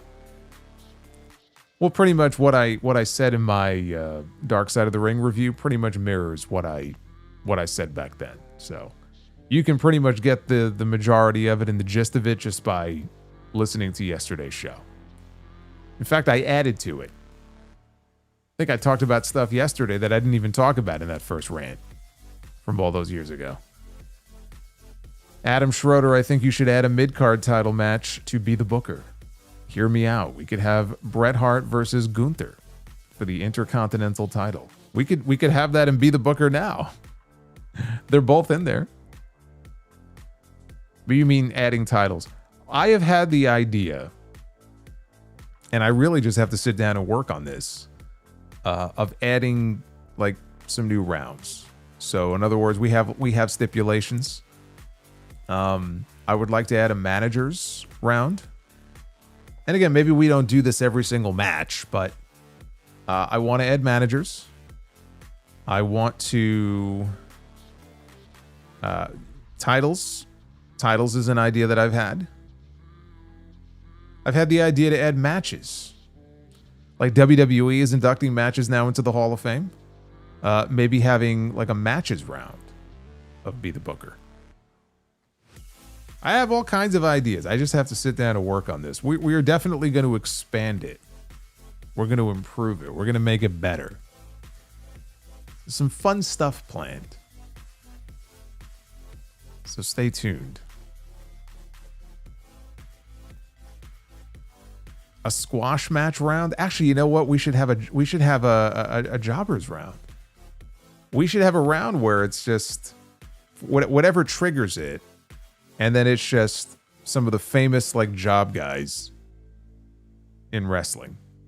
Iron Mike Sharp, Dwayne Gill.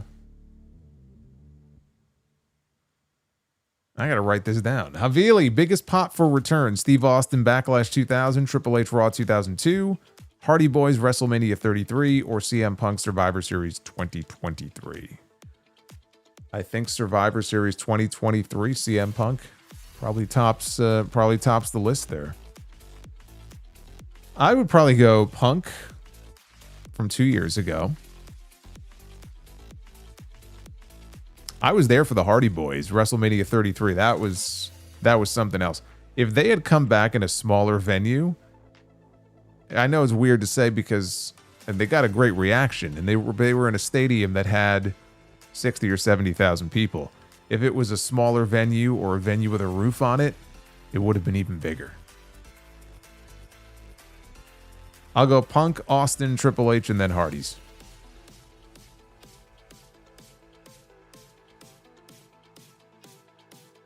And he says, I meant when she wasn't the NXT Women's Champion because she was too fat. Oh, yeah, she talked about being fat shamed or body shamed. I don't know about fat shame, but fat shame Cora Jade. You have to be a fucking idiot. But yeah, she says she was body shamed by some of her peers and people that work there. I don't know if she was talking about management and talent. I mean, that's just ridiculous. Nobody should have to go through that with your colleagues or management. Like, the fuck out of here with that. She has every right to be upset about that.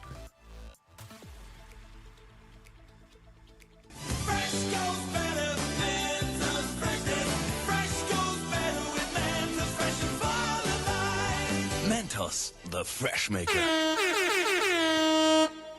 M&M. It's not an M&M though. It's a Mentos. Thank you, M&M. For the $30 drop. I love it.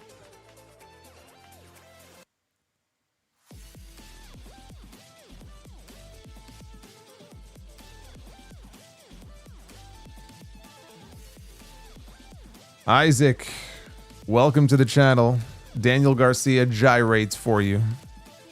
Christopher, or as Tony Soprano would say, Christopher Kukla is with us. Whose booking is more predictable, Vince or Triple H?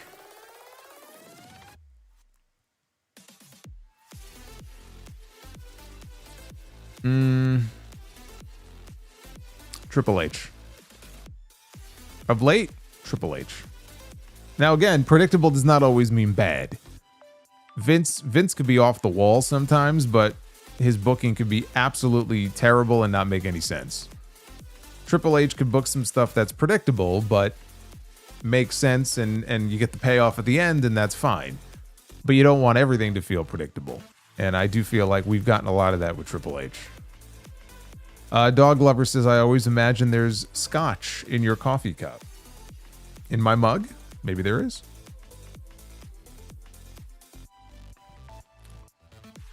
Maybe we got some moonshine in there. You never know.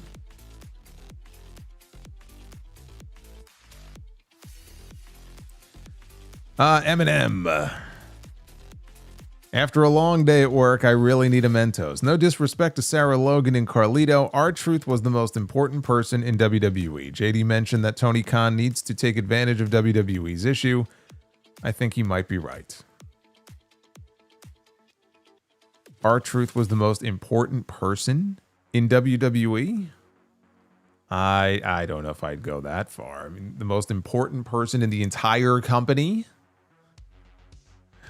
I mean, he was a pretty important part of the roster in terms of the other talent and the immense amount of respect and admiration and just like that they had for him. I don't know that you can call him the most important person in WWE though. That might be a little much. Wing! Sidro. We hear from Sidro tonight for the first time. Sidro says, banker. Oh, wait. It's a direction you can fuck. That's what he told Sidro. I didn't say it. I didn't say it. He said it. Sidro says, banker. By the power my of God. Valhalla, it's vintage coal tar. There it is, everybody. Valhalla may be gone, but her antlers are not.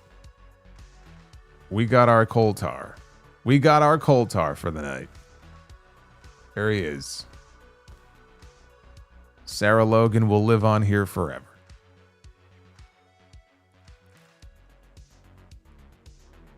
Sidro says, banker, so you'd like a loan to start an all marsupial fighting championship? Me, yes. I call it Mortal Wombat. Banker, I'm in. I'm glad you enjoyed my Mortal Wombat. Really? Mortal Wombat.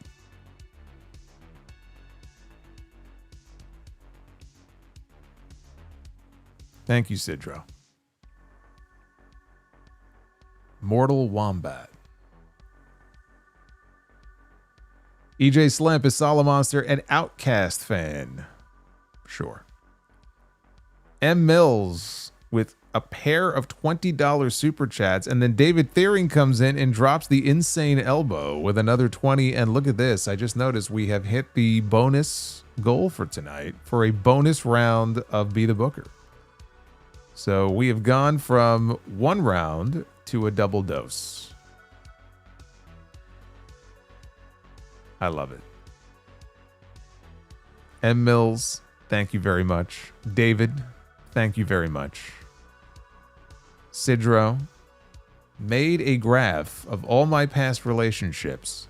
It has an X-axis and a Y-axis. And for those of you listening to this, he spells it an X, EX axis and a Y, WHY axis. And started doing lunges to get in shape. It's a big step forward for me. Of course it is. Because what else would it be? M. Mills with another $20 drop. M. Mills is going crazy tonight. Justin G. Know what I think Be the Booker is missing? Jobber match. I just got done talking about that. We have to add a whole section, man. They deserve the spotlight too. The only question is, do I put them in just like the regular men's Be the Booker, or do I have a whole round devoted to nothing but that?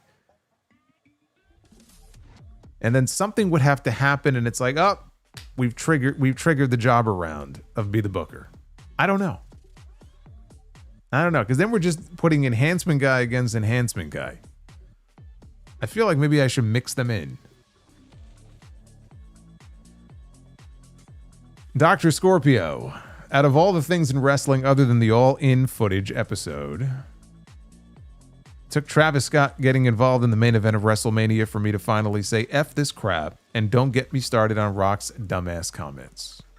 Travis Scott is what finally broke you? Of all the things that could have broken you, it's Travis Scott, really.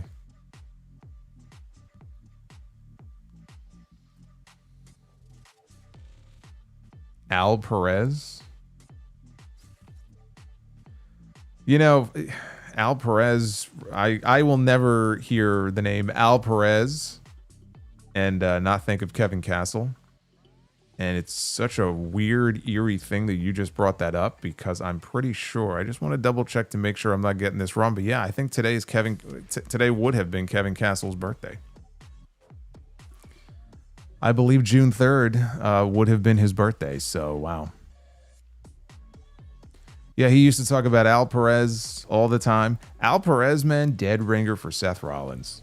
You would think Seth was from his loins. That's how much they look alike. But anytime there is an Al Perez mention, I always think of Kev Castle.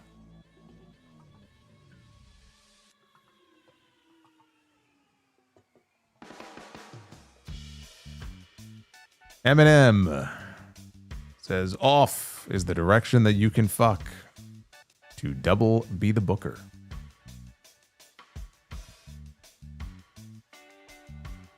Lil Baby Fire Panda with that $51 coal tar. Fun fact about the Worst Raw 2018 sound off. That was the show where Moxley went to the doctor to get his shots. Oh my God. After the show, people changed Milwaukee's Wikipedia page to say, this is where wrestling went to die. Is that what they said? That's awesome. It was so bad. It truly was. It truly was the worst Raw that I've ever seen. It was awful. It was so bad.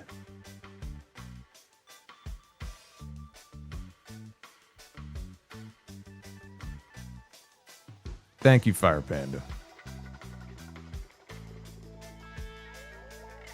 Duff's Vid says, I met a girl who runs a battery kiosk at the park. She sells cells by the seesaw. Oh my God. Oh my God, they get worse. Cells by the seesaw instead of seashells by the seashore. Retro KOH, banker, off is the direction you can fuck. Me, no loan for me then. No loan for you, brother.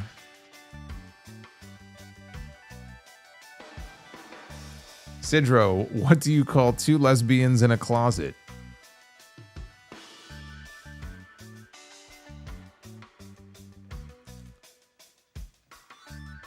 Liquor cabinet.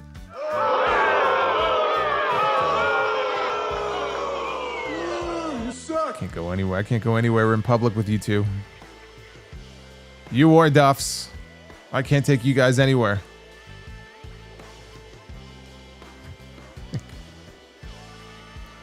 Really? That's the last one? We're going to end on that? No, somebody's got to drop a bomb here. I'm not ending on that. That ain't going to be the last super chat that comes in tonight. I'll be here all fucking night if I have to be. We're not ending with that.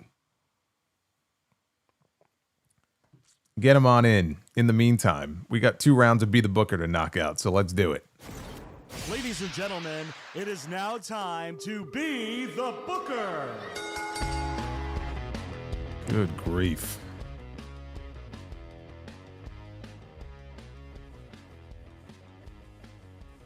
All right, 2 rounds. Round number 1. Where's ABK? Says Firepay. ABK. If I ever needed ABK to come in with a drive-by bomb from out of nowhere, now is that time.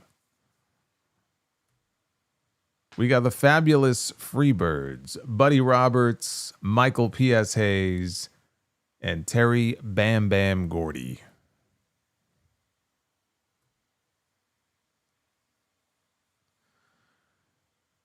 And it'll be the fabulous Freebirds against Los Matadores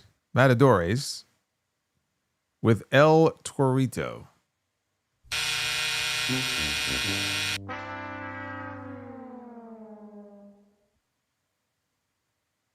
Amazing. You know, with those masks, they look like a couple of dicks. And then you got the bull. So basically, you got cock and bull here, is what you had. That's what we're looking at here in this in this super chat, in this image. Should make this a super chat. What am I looking at here? You know what? This was probably Raw from 2018. This is what I'm talking about. You think I'm lying when I talk about worst Raw of all time? This is the kind of shit that we were getting.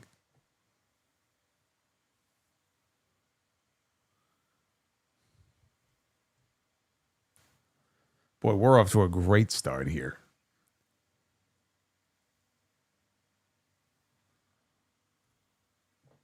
Charlotte Flair, the Queen, graces us with her presence here in Be the Booker.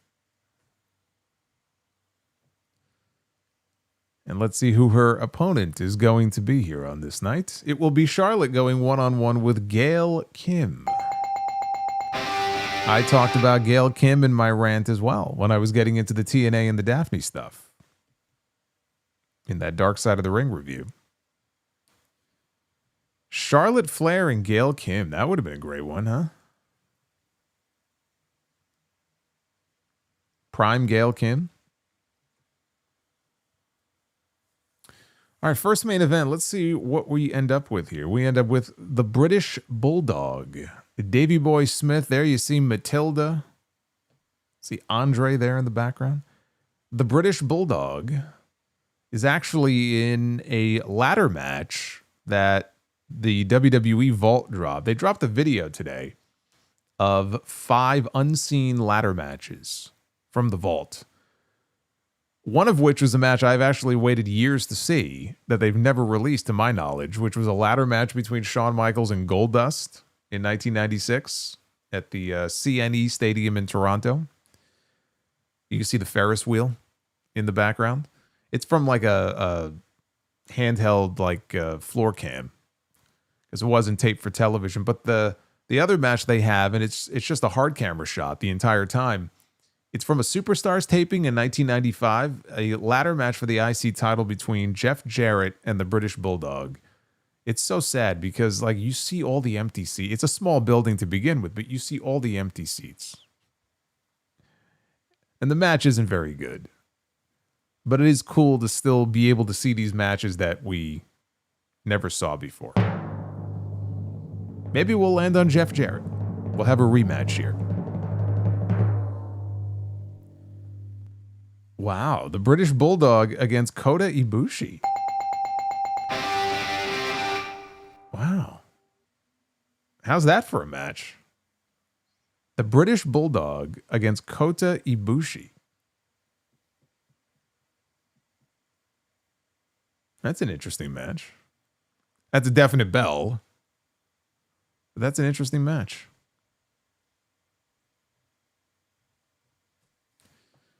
Round 2. I know, we landed on... I know, we landed on Ibushi 3 times. He's only in there once. We landed on Ibushi 3 times in the last week and a half.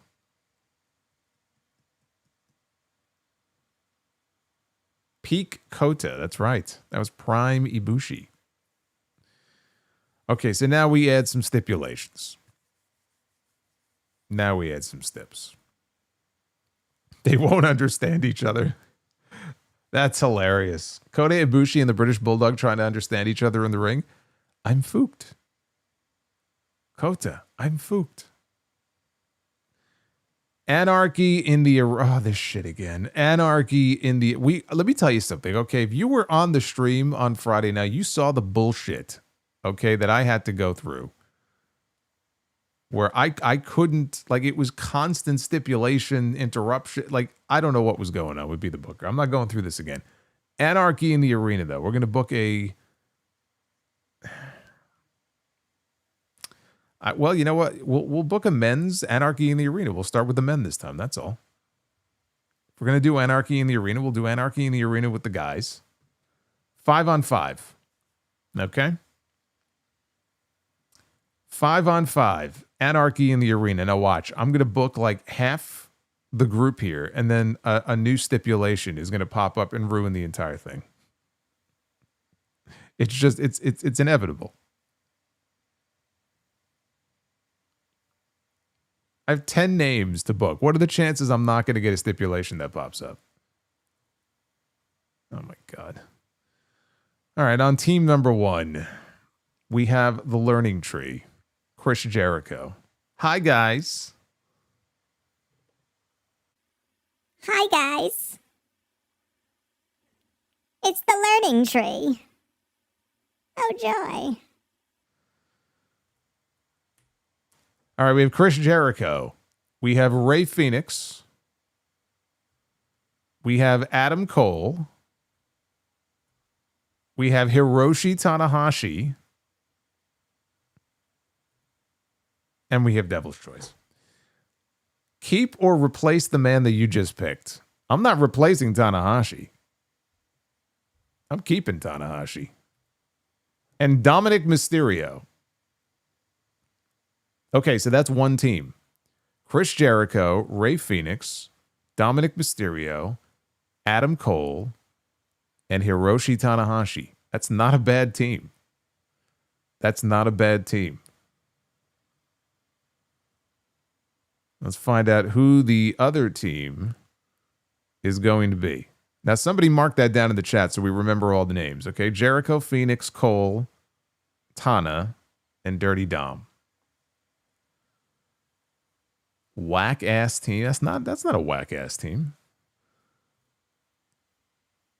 Well, this could be a whack-ass team. We got Big Daddy Cool Diesel.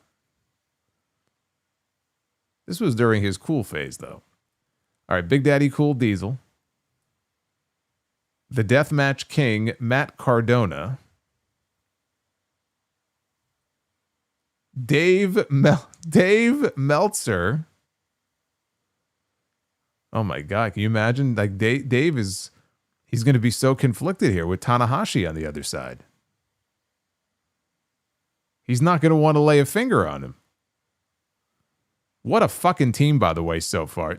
Diesel, Matt Cardona, and Dave Meltzer. Look at this guy.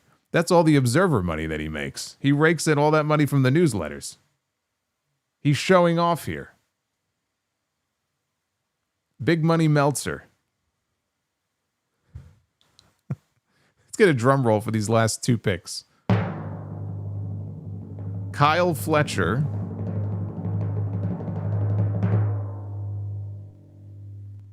And MJF. Okay, so run these teams back to me in the chat. Diesel, Matt Cardona, Dave Meltzer, Kyle Fletcher, and MJF against Chris Jericho, Ray Phoenix, Adam Cole, Hiroshi Tanahashi, and I already forgot the last person.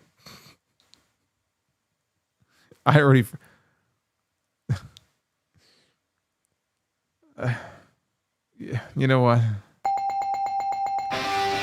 It's an interesting. There is a lot of AEW influence in this match. It's funny how that worked out too with the Anarchy in the Arena stipulation. There's actually quite a bit of AEW influence there in what we booked. Oh, Dom, thank you, Dom. Yeah, it's interesting enough. I got to give it the bell. Now imagine all those men I just mentioned, including Meltzer, and you've got Drowning Pool playing in the background, and they're just going around killing each other all over the building. Who would Dave be going after? They may all gang up on Dave.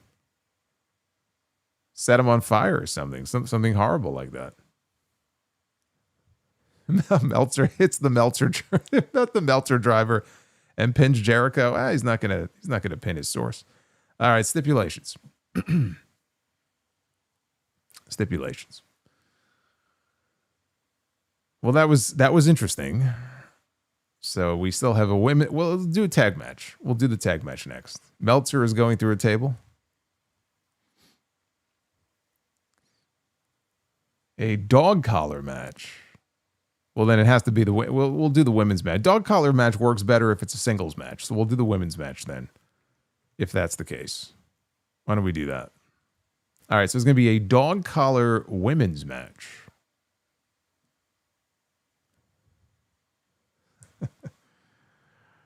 We have Naomi. All right. We have Naomi and we have Alexa Bliss. Now that could be a SmackDown match. Alexa Bliss and Naomi in a dog collar match.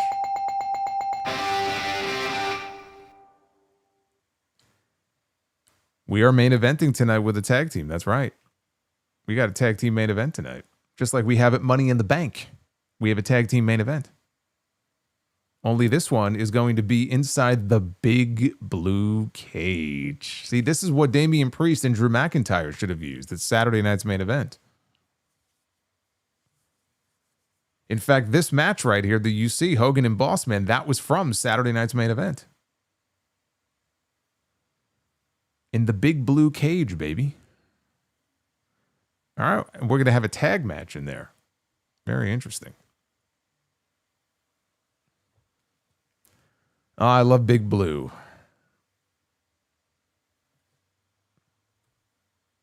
You motherfucker. You motherfucker. Oh, man. Big Blue is washed away. We lost Big Blue. Be the Booker giveth, it taketh away. We now land on Fatal 4-Way. I can't believe we have lost Big Blue.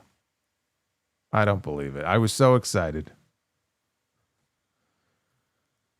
Fatal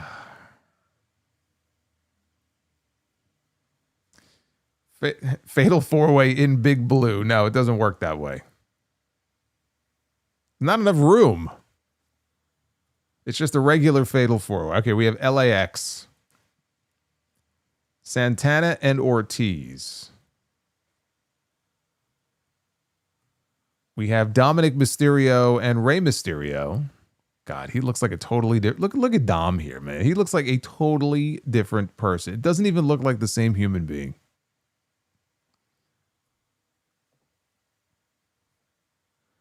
The Mysterios, LAX, the Midnight Express, Sweet Stan and Beautiful Bobby, and the Usos.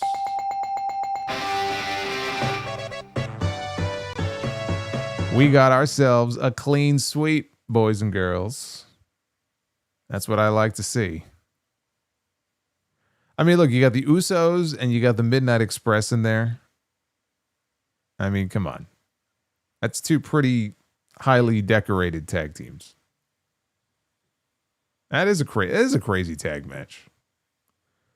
I'm sad we lost Big Blue, though. I am the Lord. Shut the fuck up. Now I'm even sadder. Fuck that tree.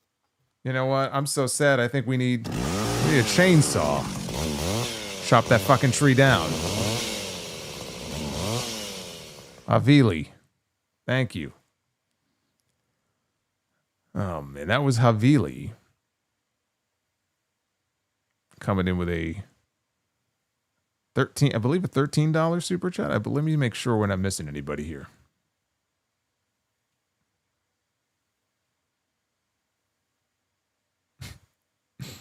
Yeah, so Havili, yes, coming in with the $13 super chat. Take that chainsaw out. Favorites AEW pay-per-view from 2019 to 2021. I'm going with the first one that they ever did, the one that I was at. Double or Nothing, 2019. Buy or sell or rent on one dream match that most likely had happened. I guess he means most likely to have happened. Sting against The Undertaker, Shawn Michaels against Eddie Guerrero, or Austin against Hogan. Sting and The Undertaker. Favorite version of LAX? I'll go Santana and Ortiz. Shout out from Brisbane, Australia. Shout out to Havili. Thank you for all of the questions, all the support tonight, man. Big Fat Paulie. What is the Godfather's favorite way to deliver garden tools? The hoe train. I guess it would be, right? You just put it on there and just send it on its way.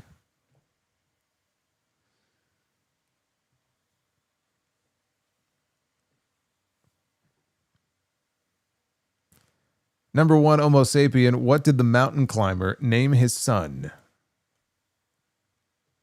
Cliff. Very good. Boots says, what's up? Have you listened to R-Truth's new song that he released 2 weeks ago? No, I didn't even know he released one 2 weeks ago. I have not heard it. I still occasionally listen to his original theme song that he did in WWF, Getting Rowdy. Him and Road Dogg. It's a good song. Sidro stopped working pest control. Job was bugging me.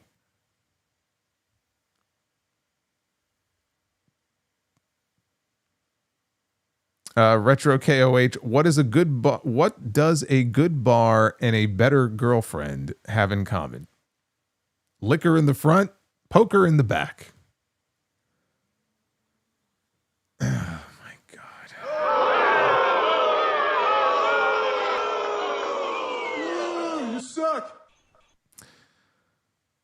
You guys are unbelievable. Liquor in the front, poker in the back. Thank you, Retro. Dog Lover says, remember when Mox said Roman deserved his cancer? Oh, that's when he went heel. Oh, my God. That's right. I forgot about that. Was that before or after he had to get all of his shots on TV?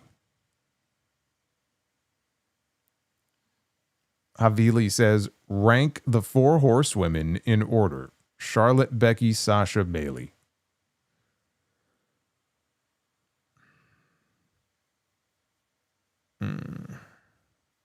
Becky, Sasha, Charlotte, Bayley. Besides Mabel, Brock, and Owen, why no other winners of the King of the Ring got a WWF or WWE?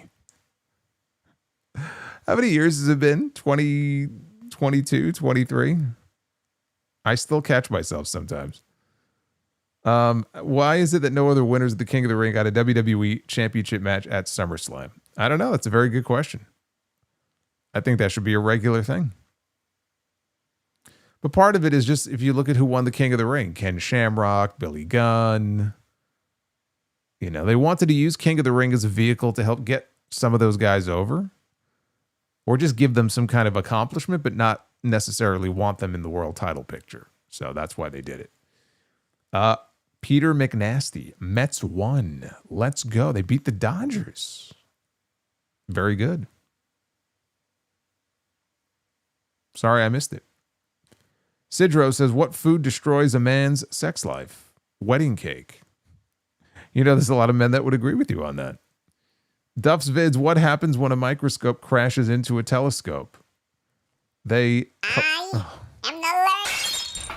Shut the fuck up. They get interrupted scope. Fuck that.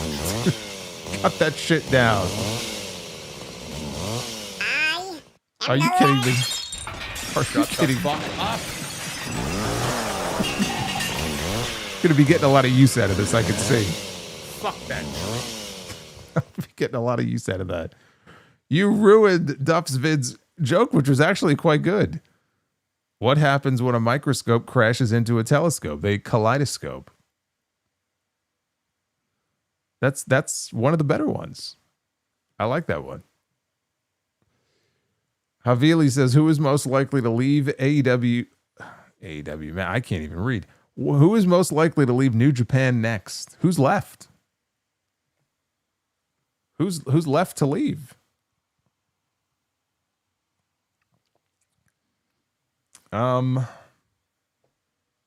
David Finlay. Dr. Scorpio, I think we are going to need Be the Booker backstage creative team meeting. These stipulations are getting out of hand. They're all legitimate stipulations. They're all real steps. Molotov cocktail is not real, but it was legitimately from the AEW Fight Forever game. Duff's Vids, if you could think of a better fish pun, let me know. Okay, so that one just kind of ruined the euphoric feeling I had coming out of the last one. Oh my God. Shut the fuck up.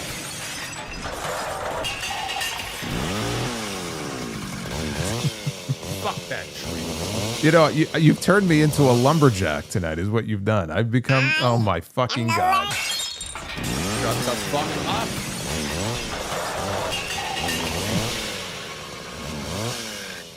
Fuck that tree. You've turned me into a lumberjack is what you have done.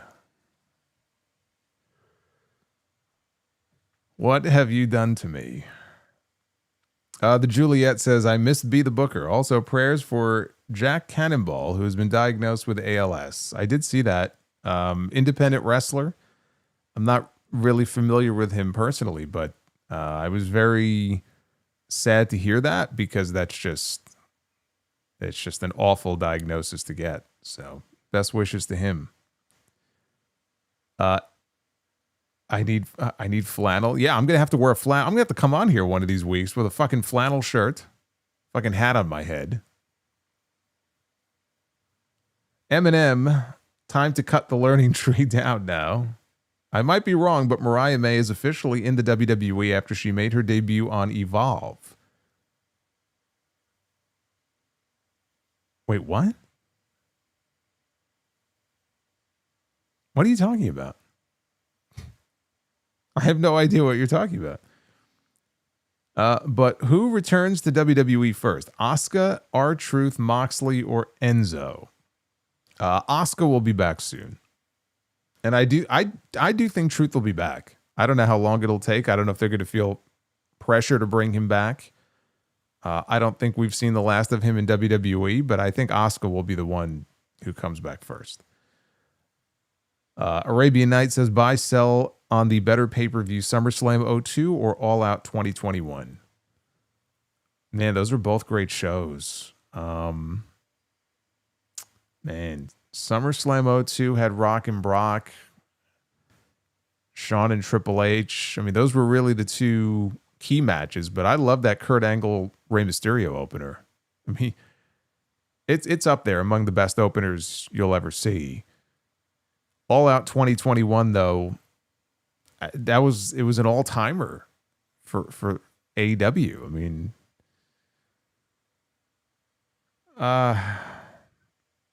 Yeah, that's tough. I just think personally I would still go with SummerSlam, but you can't go wrong if you say All Out. I just have a personal affection for SummerSlam that year.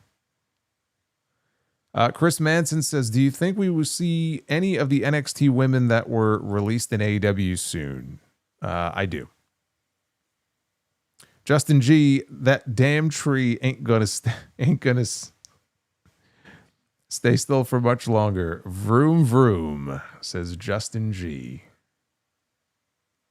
Okay, so there's apparently a fake photo floating around. Is this how pathetic people have become?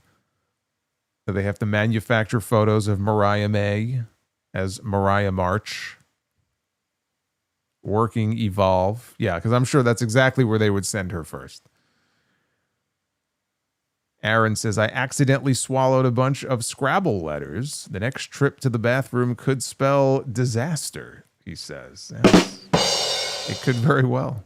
It could spell a lot of different things.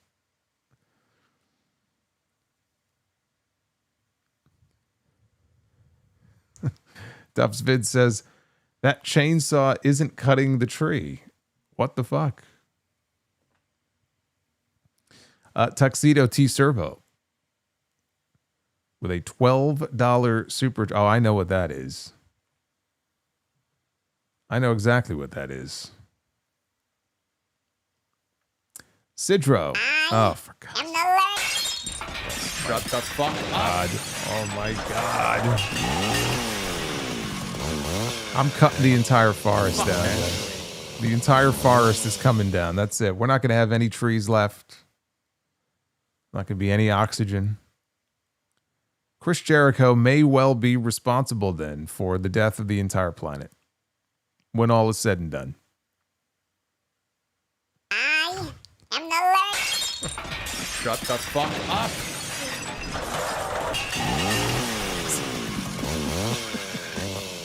Fuck that tree. Sidro says the fawn. Oh my God. Shut the fuck up.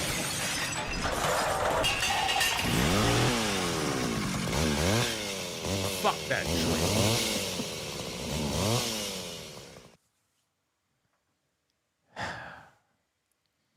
Sidro. The Fawn's joining Men in Black. He'll now be known as Agent A. Agent A. A. Why don't restaurants serve sauteed brain?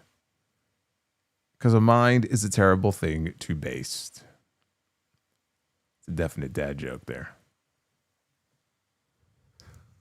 What is going on? Number one, Homo sapien. Where is the worst place to put your finger in a wedding ring? But I could tell we have some very disgruntled, probably ex-husbands in the chat tonight. I'm sensing a vibe here among some of these. Brandon Vasquez is with us. I am the Lord. Shut the fuck up.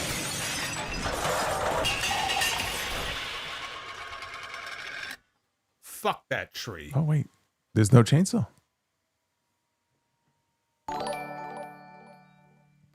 Wow, okay. We saved the tree. We actually saved the tree. That's good. We need to save the trees. We have enough for 5 log cabins already.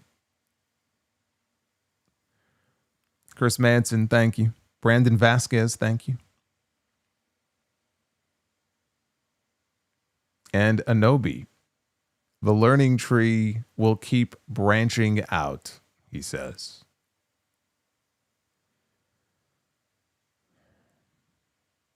Yeah, you cut down so many trees and somebody's going to get hurt. Well, the environmentalists are not going to be very happy with us tonight, but you guys killed it. The chain broke. Yeah, you fucking destroyed the chainsaw. I have to buy a new one now. You wore that damn thing out. But that's good though.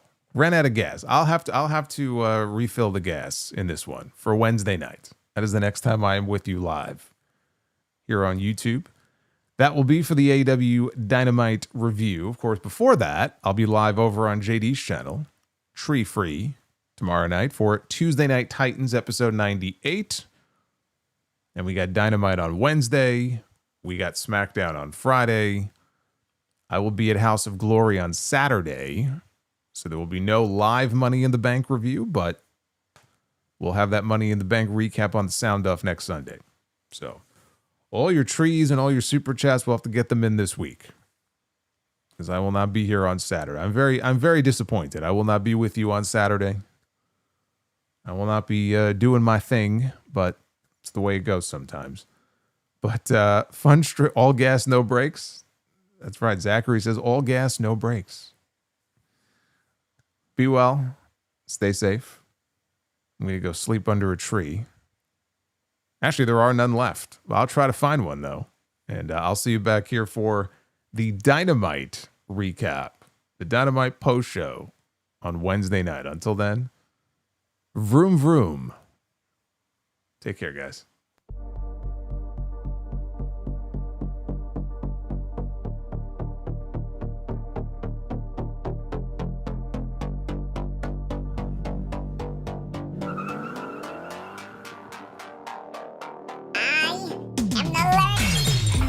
Shut the fuck up.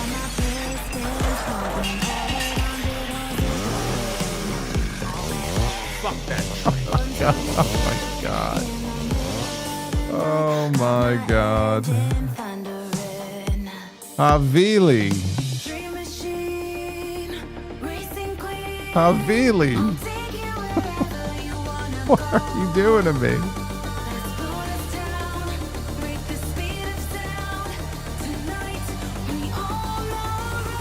Havili.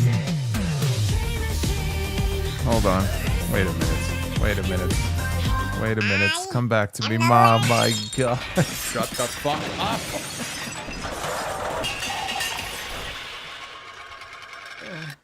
Fuck that tree.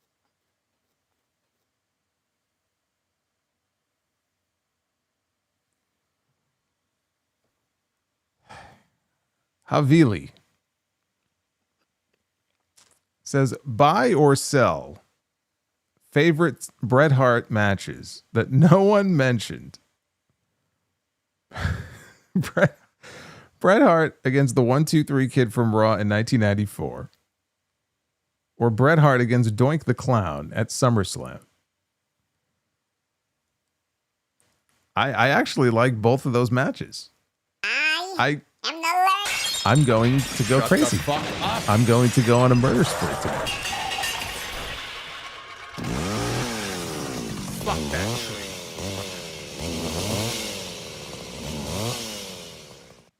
But I'm going to go with the Bret Hart 1-2-3 Kid match on Raw in 1994. Thank you, Havili. Eminem, only you can protect learning trees. Can you imagine what's up chant for the entire week? I guess we all just got. And M. Mills just wanted to make her final contribution. Thank you, M. Mills. Goodbye.